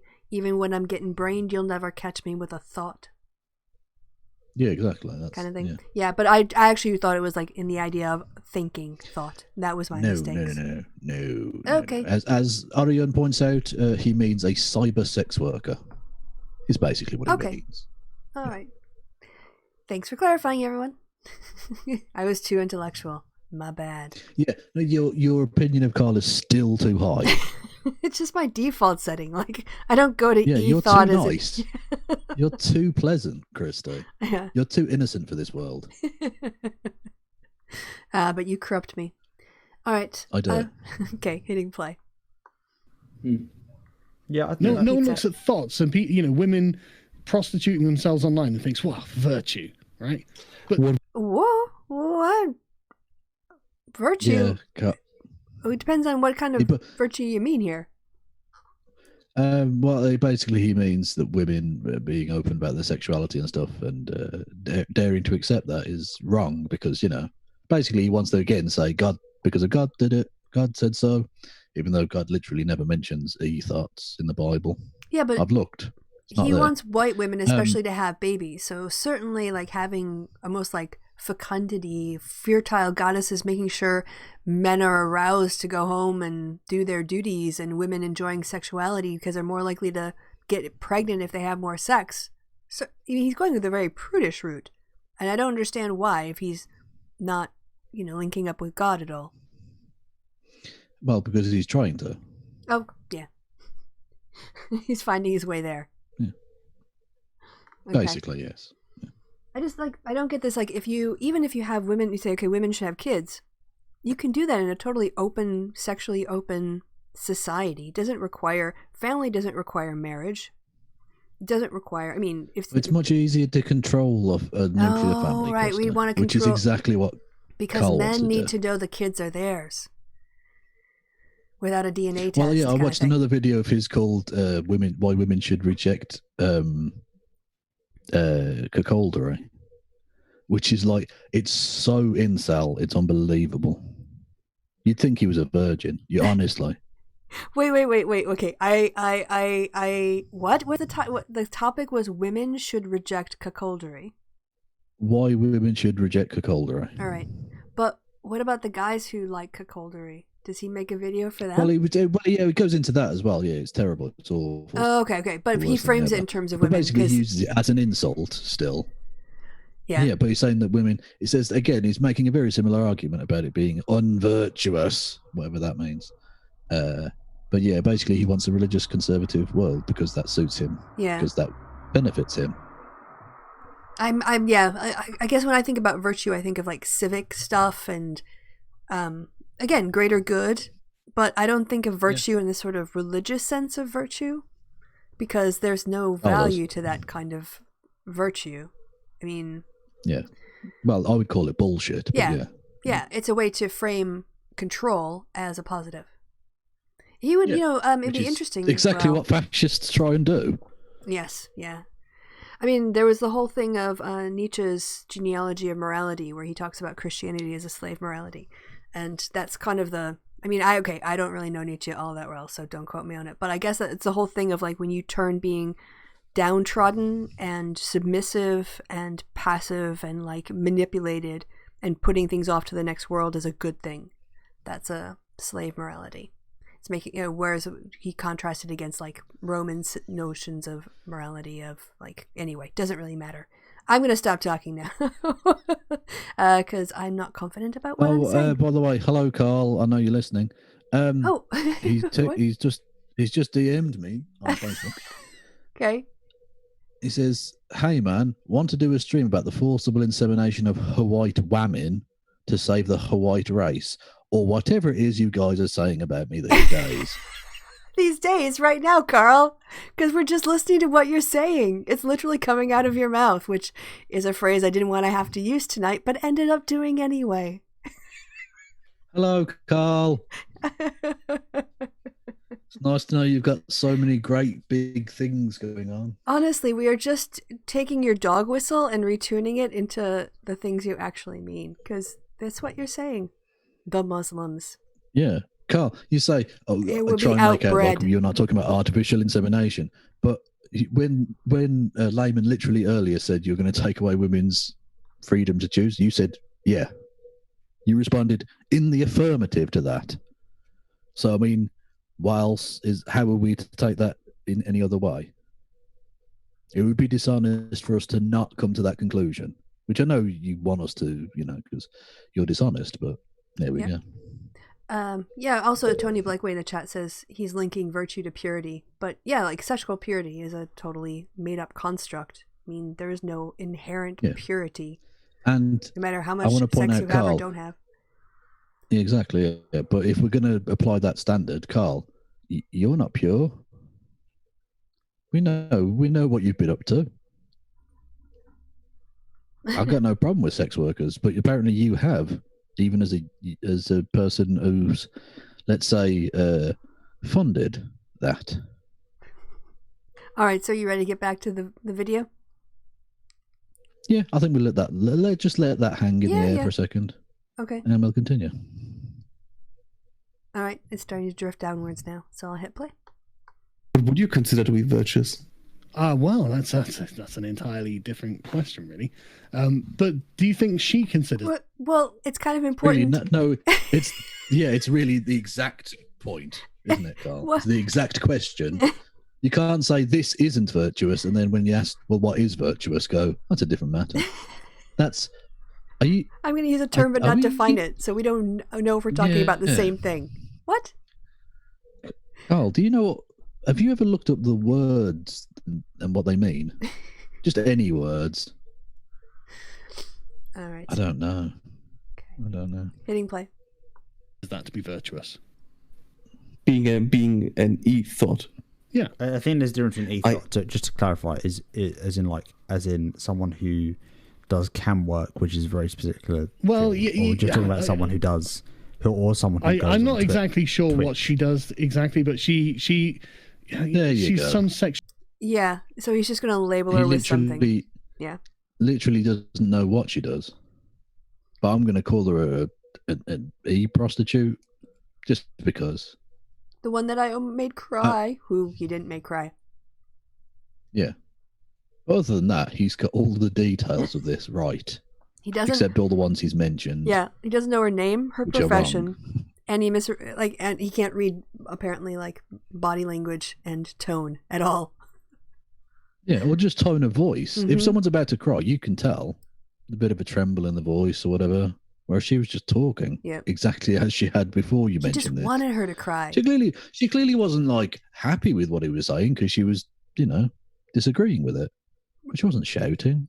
She wasn't emotional about it. It was fine. All right, hitting play. Sexualized woman on the internet, right?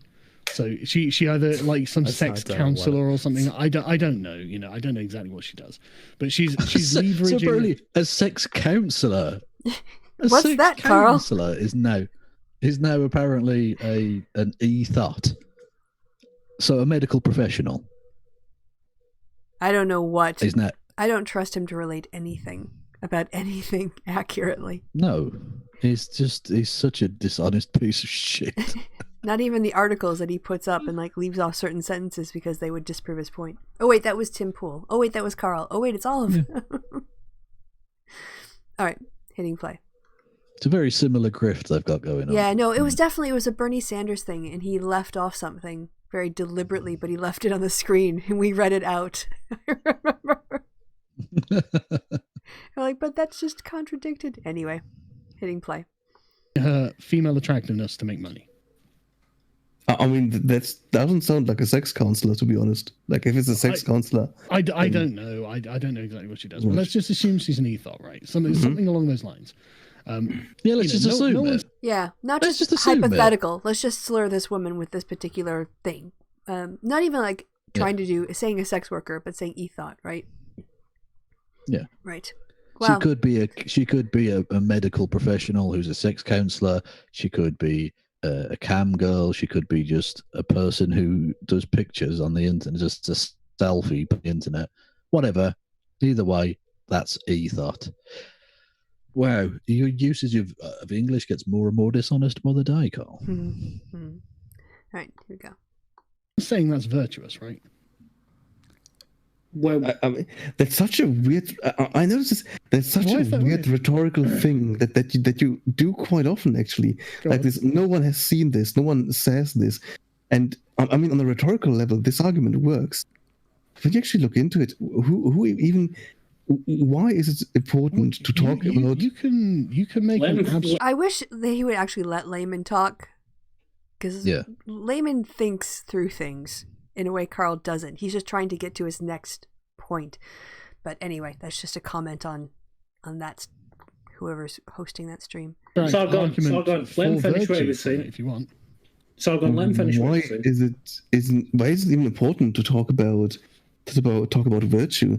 Why do we assume that the person deals in the code of virtue and not in some other code? Everyone deals in virtues.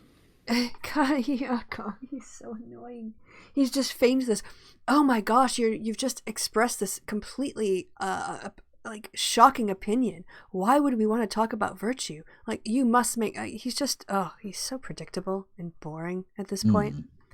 Anyway. Look, he even has to pull the same rhetorical bullshit on his friends. Yes. He can't have an honest conversation with anybody. He can't just even listen. With people who broadly agree with you. Yes.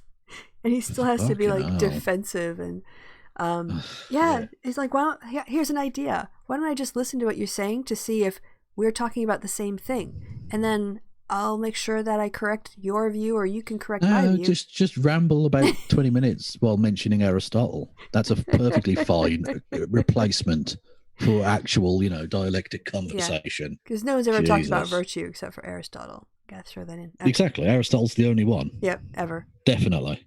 Play. Right. How can you not? How can a good person exist who doesn't exhibit virtue? I mean, now you're talking about exhibiting and consciously choosing virtues, and those are two different things.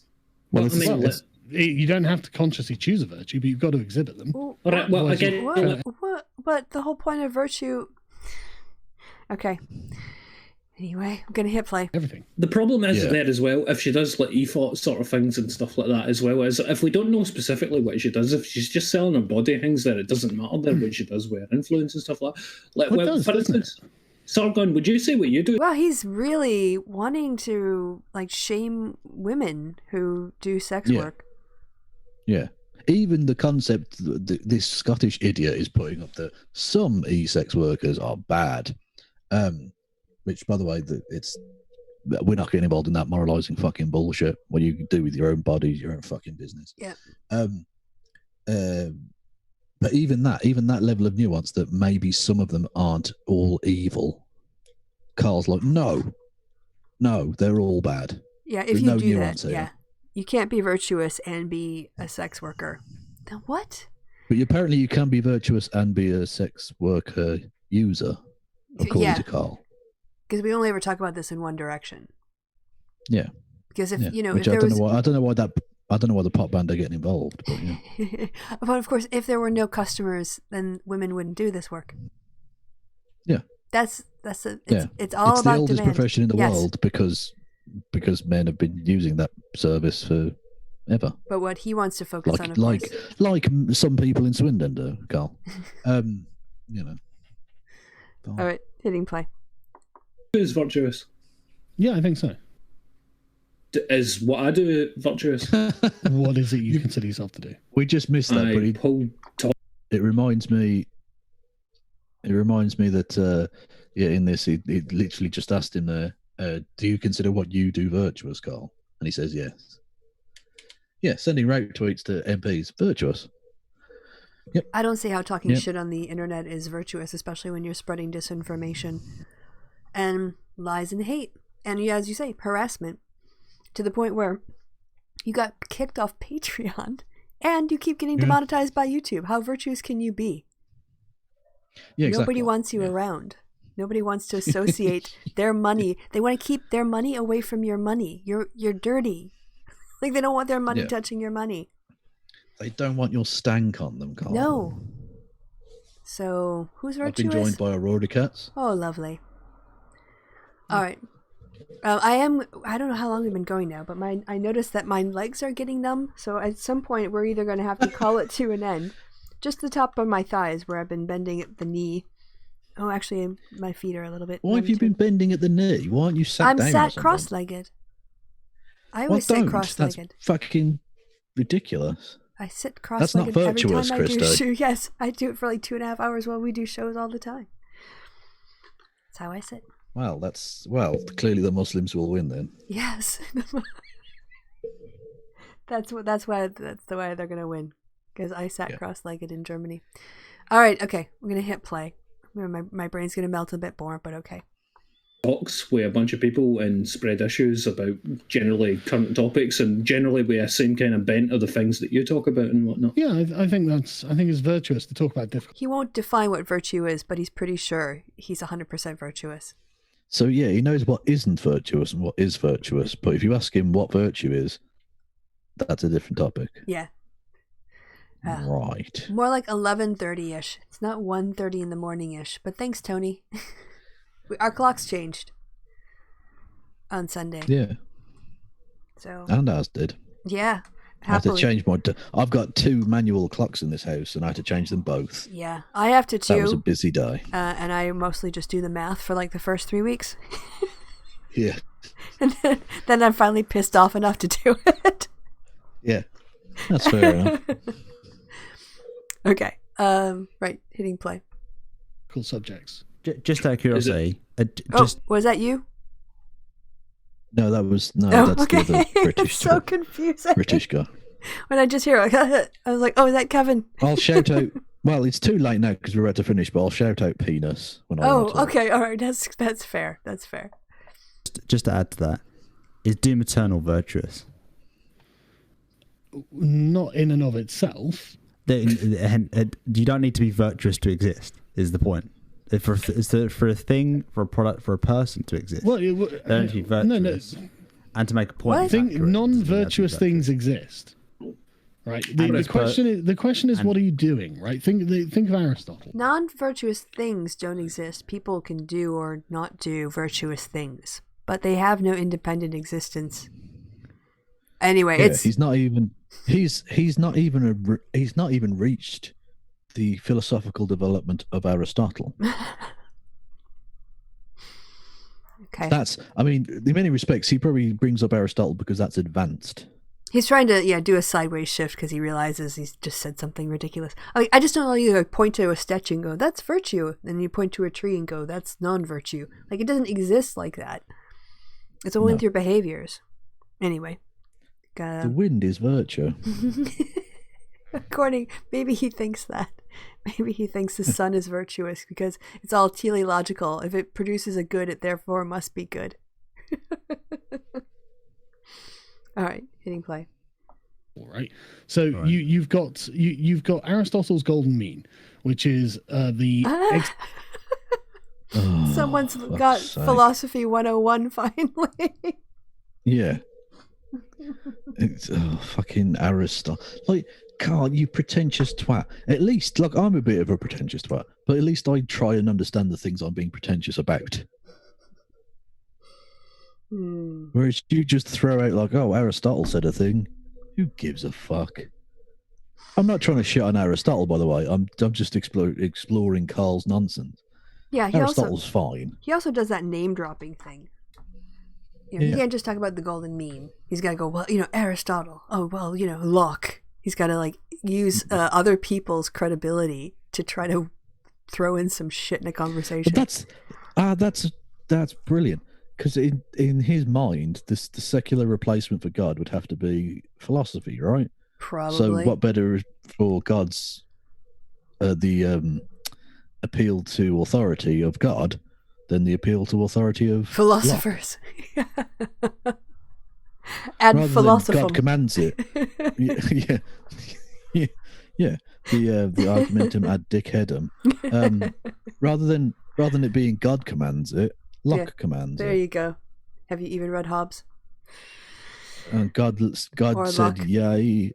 God saw his creation and saw that it was good. Have you even read Locke?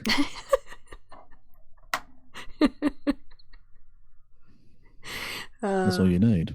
All right. All you need is love. All right, hitting play.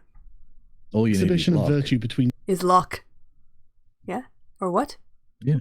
Okay. Yeah, all you need is Locke. Locke. Locke is all you need. Oh, you were finishing. Okay, sorry, I stopped before you were done. Or started. Well, typical woman, always fucking finishing early. Jesus. All right, hitting play. 2 points of extreme. So if you're a brave man, then you are not cowardly, but you're also not reckless, right? Because an excess of courage doesn't make you good or virtuous or brave or sensible. It means you're actually going to get yourself killed, and there might be people relying on you. You might endanger other people. Penis. That, yeah, appropriately timed penising there. Because he's talking like a prick. Anyway, yeah, that's just wrong, isn't it? You can be brave and reckless. Yep. That's why Aristotle isn't like taken as cutting-edge philosophical work, Carl. For his time, hugely advanced, wonderful, with the canon of philosophy at that time, considering the canon of philosophy was 2 pages long. Yeah. It was like Plato, Socrates, Plato, Aristotle, and Dave. So there wasn't a lot of competition. Well, Pythagoras, I guess, is down the road, but he liked numbers. Yeah, he did like numbers. But it was tied to philosophy. Yeah, and that's knowledge. Was fine for his own time. But Carl, that was thousands of years ago. We're not even talking about hundreds. You've regressed from Locke. You've gone backwards by thousands of years, even from Locke.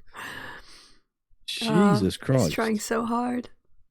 But he needs to listen. Well, he is, but like more and talk less. When the ridiculous analogy I drew earlier becomes more and more true, even though it was just invented on the fly. He is intellectually, he's trying to shear a sheep without shears. Yes, he is. He's just poking. He's just rubbing a sheep with a stick. So, but Carl doesn't. The hair falls off.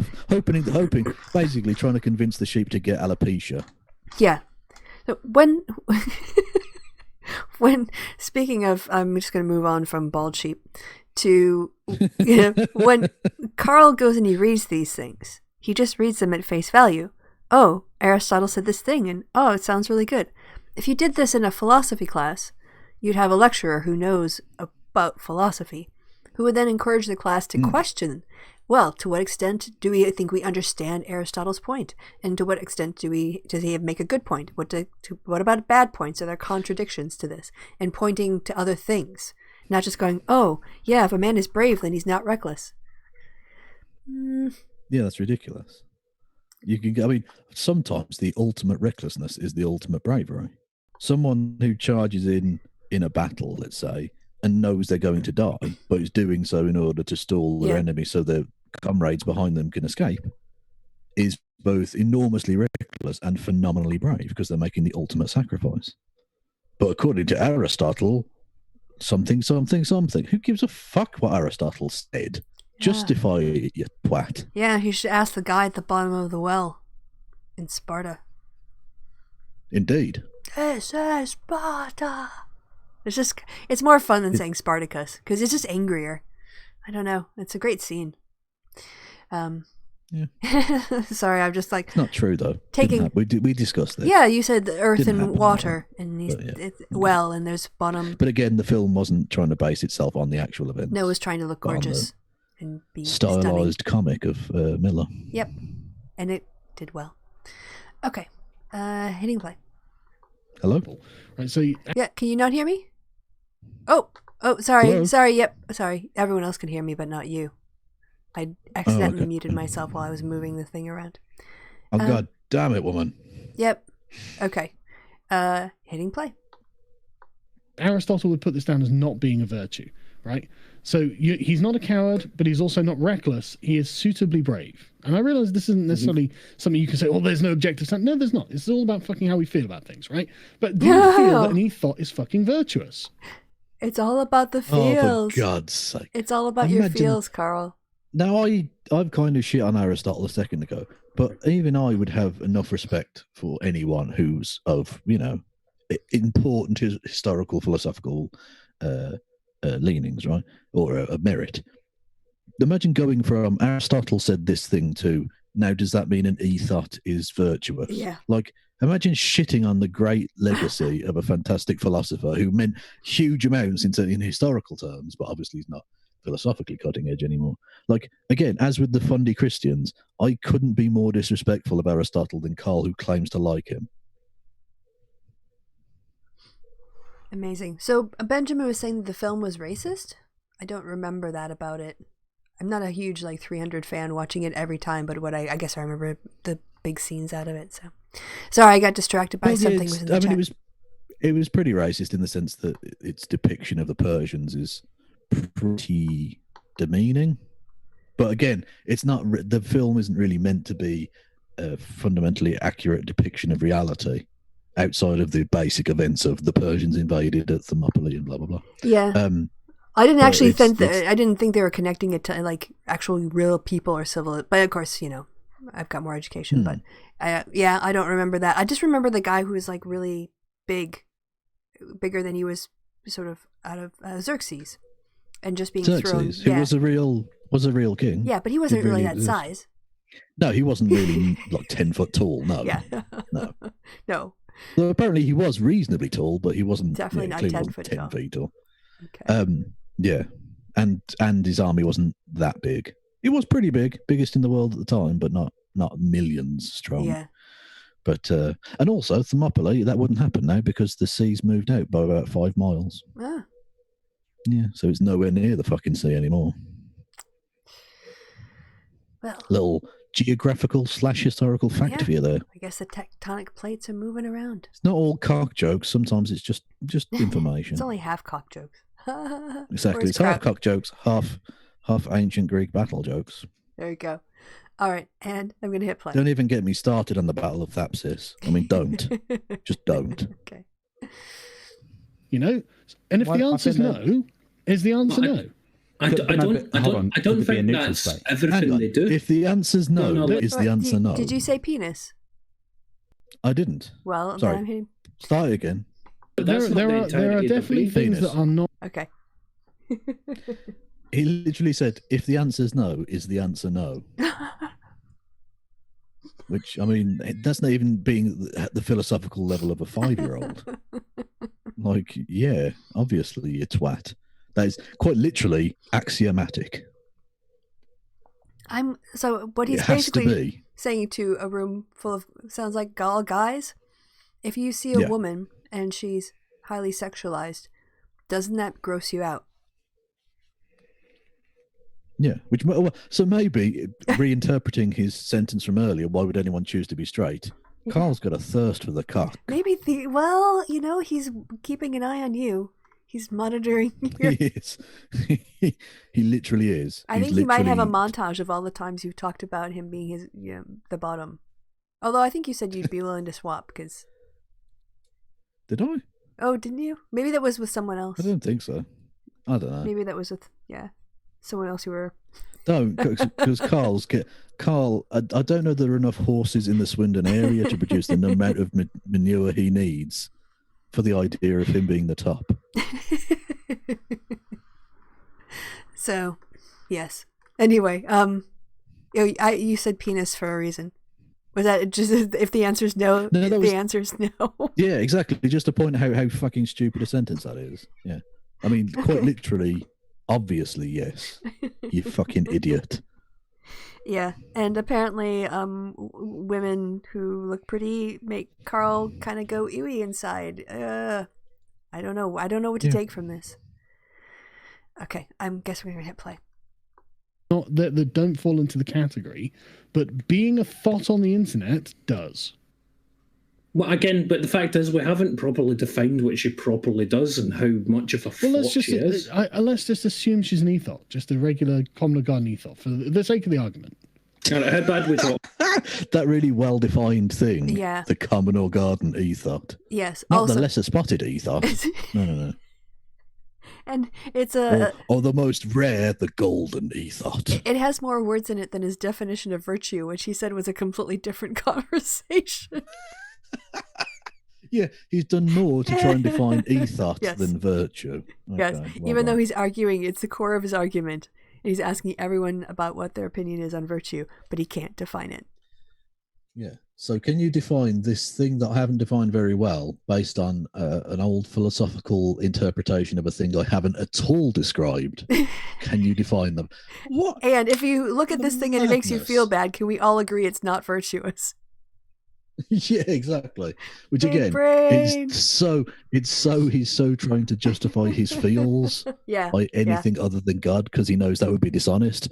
But he's going to go the dishonest route. He will have taken the God pill. Mm-hmm. Ironically, by force, I suppose.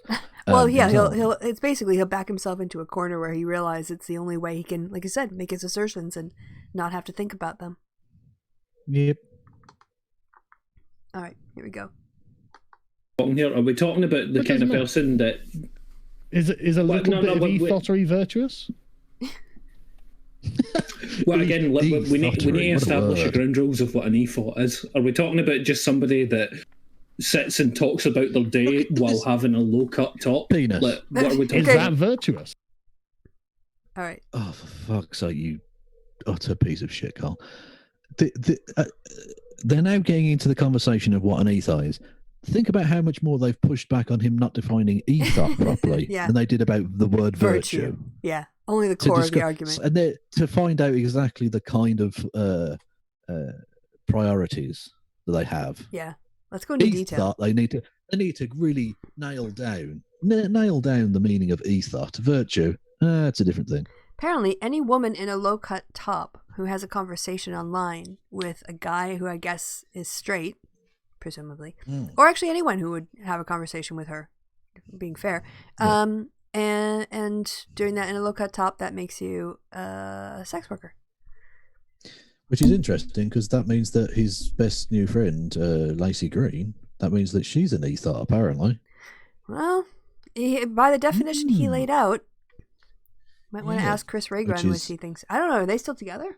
I don't pay attention to those guys anymore. I don't know.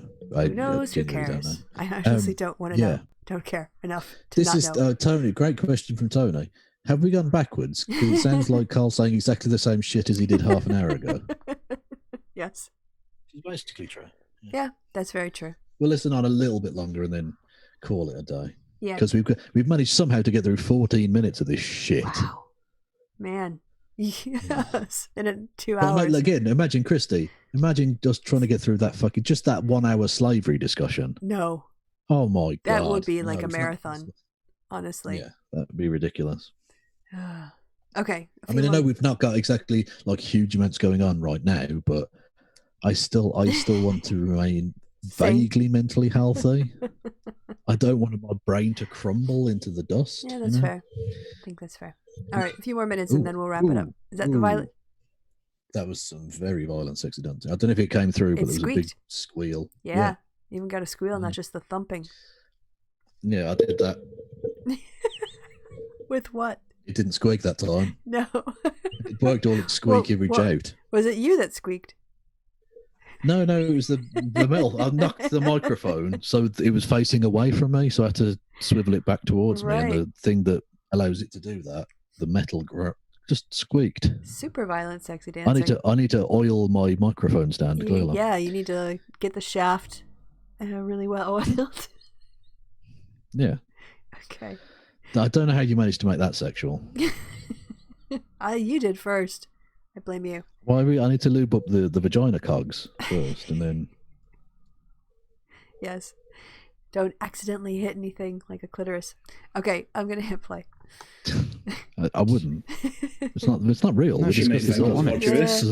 but all right. So say she's talking about things that she genuinely cares about and whatnot, and she just knows that things are better when she puts her top down. But do you look at that and think that she's making the world a better place? No, and she might think she's doing a better place, but what if she's doing that just so that she reaches a grander audience, so that she can spread more what she thinks with her virtue? Yeah, but I don't. This is the point, right? So these are our standards to define, and it seems that you guys can't even accept that there might be a standard that we need to define. Universal standard? Hold on. I didn't say universal. Hold on. The question. Except if we all look at it and feel bad, we can agree it's not virtuous, right? Sorry, I just got caught up on that. He's so full of shit. And at no point have they said there's no. They're just saying this thing isn't unvirtuous by its very definition or by its very nature. Mm-hmm.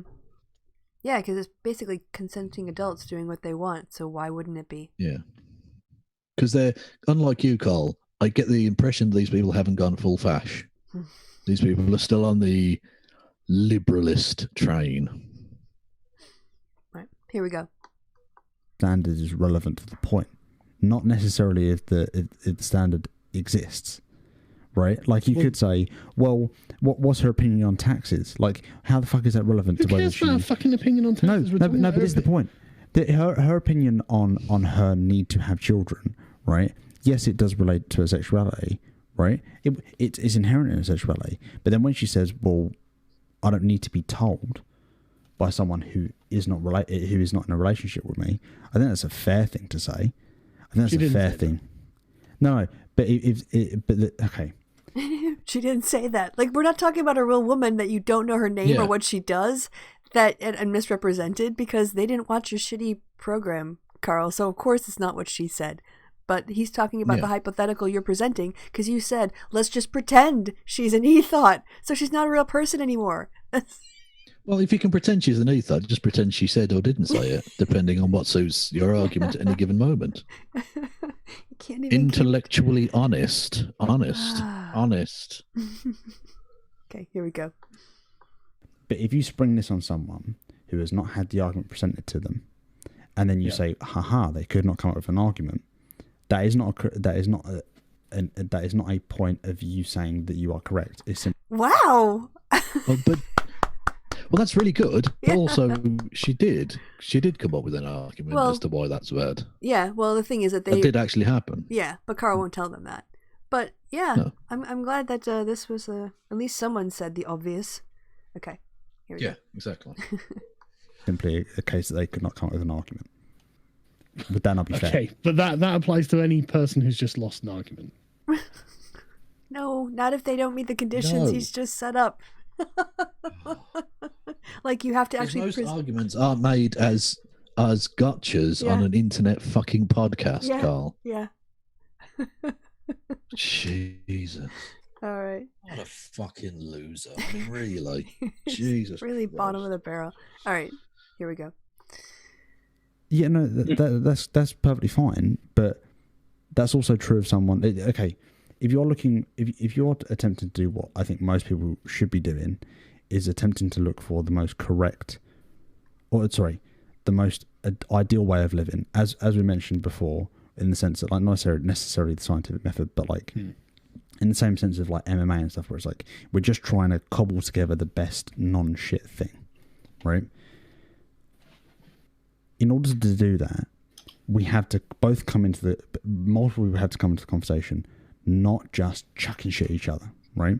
We need to both be like, let's give each other room, and let's at least try and like come to a synthesis. But the problem is, so much of this stuff is like, I'm correct, and it just makes it so difficult. I don't think I've actually asserted my correctness on anything, and I think. Even when he goes fash, he can't have any kind of fucking any kind of responsibility for anything. He doesn't even have the fucking balls to just accept what he's saying. He can't even. What a fucking spineless twat.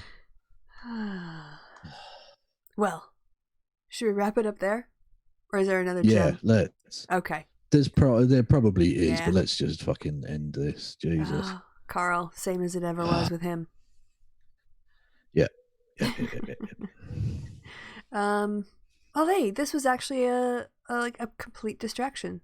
This was. I mean, I think we dipped in a bit, but mostly we stayed away from the real world. So this was. We did, yeah. Yeah, this was. And good. again, I did mention at the top, we were not going to distract you with positive, good things. Yeah, they're just distractions. Just a different shit. Things, yes. Yeah. Well, yesterday too, after my show, I kind of went into a no coronavirus information bubble. And when I took breaks, I watched things that I enjoyed, like The Tick and a couple other things, and then I got back to work.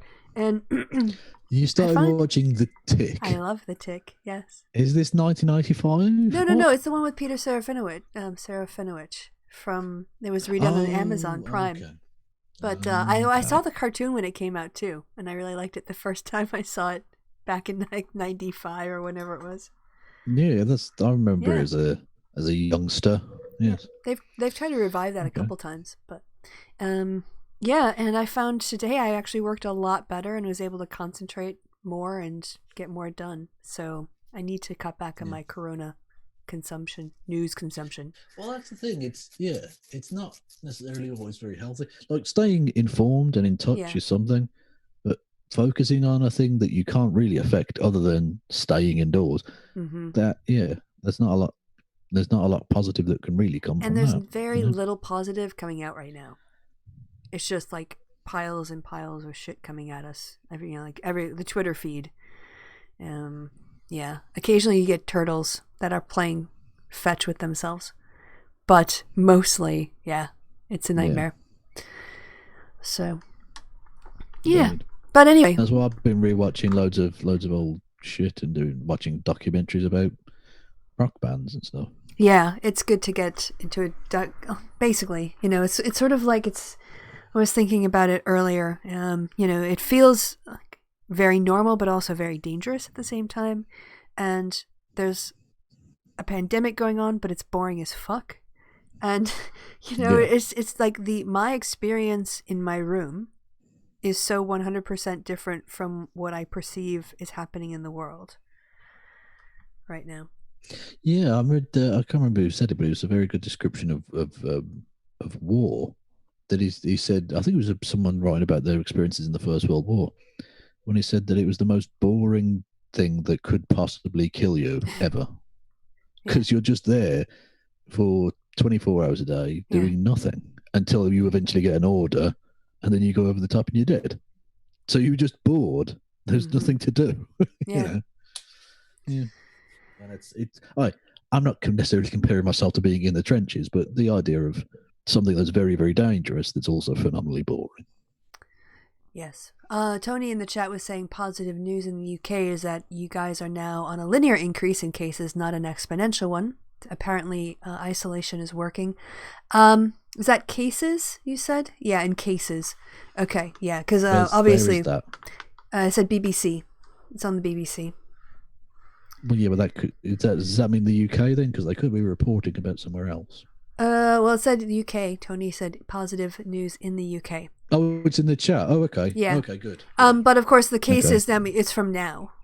We'll see what happens too, because like Italy had a drop and then they had a spike and then they had another drop, and so we'll see. Also, as the thing is that testing cases depends on the availability of tests.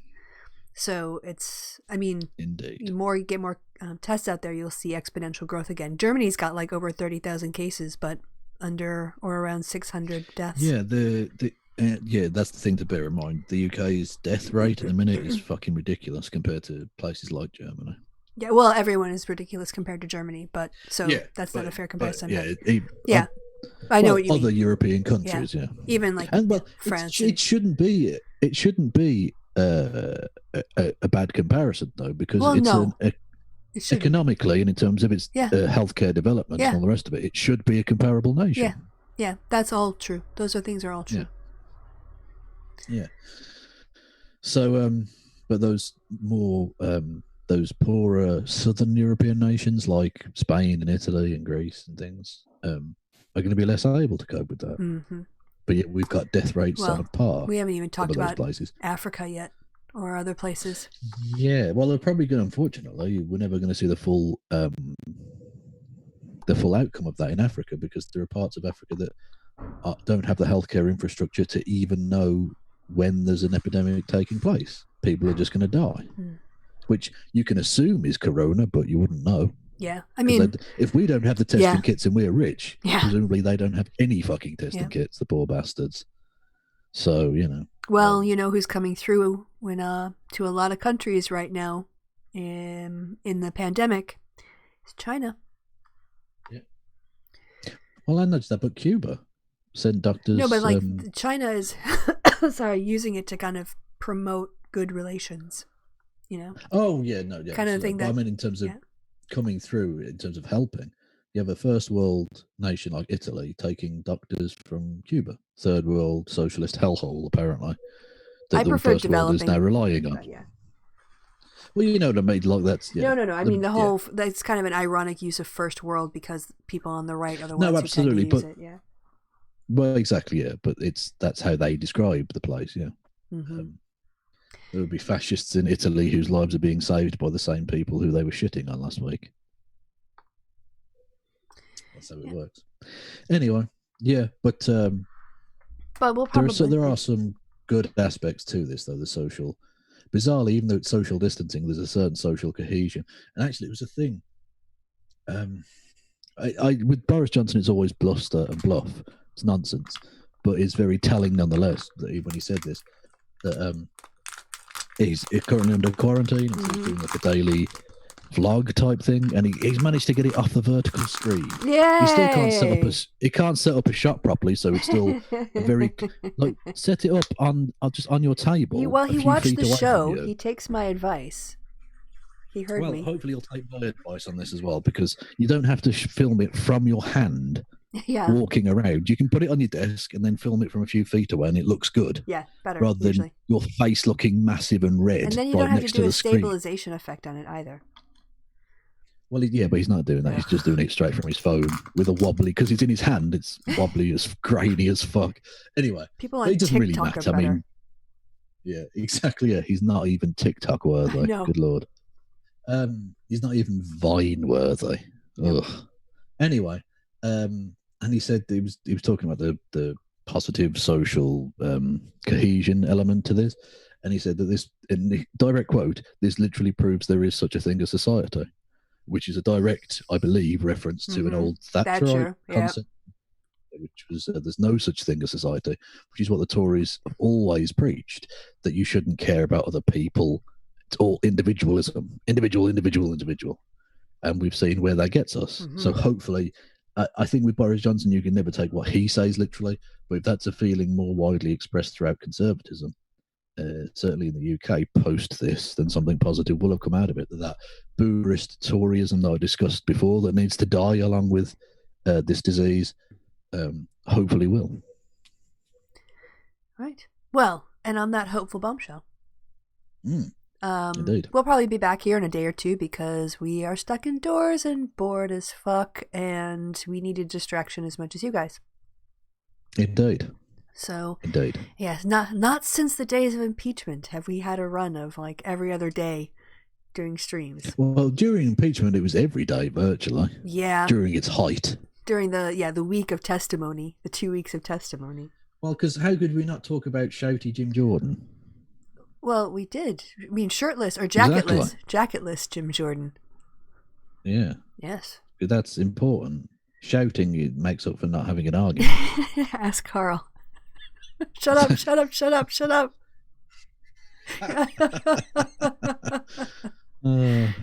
Good times. Yep. All right, well, thanks to you guys in the chat for correcting us, keeping up with us, keeping us on task sometimes.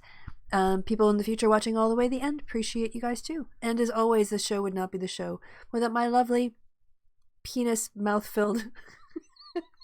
Well, there we go. That's he's always got what penis. a way to. He's always got a penis on the tip of his tongue. I nearly said what a way to end, which would have been an even stranger addition to that sentence. Thank fuck my parents can't work a computer. Goodbye from me and goodbye from Kev. Say goodbye, Kev. Goodbye, Kev. Hey.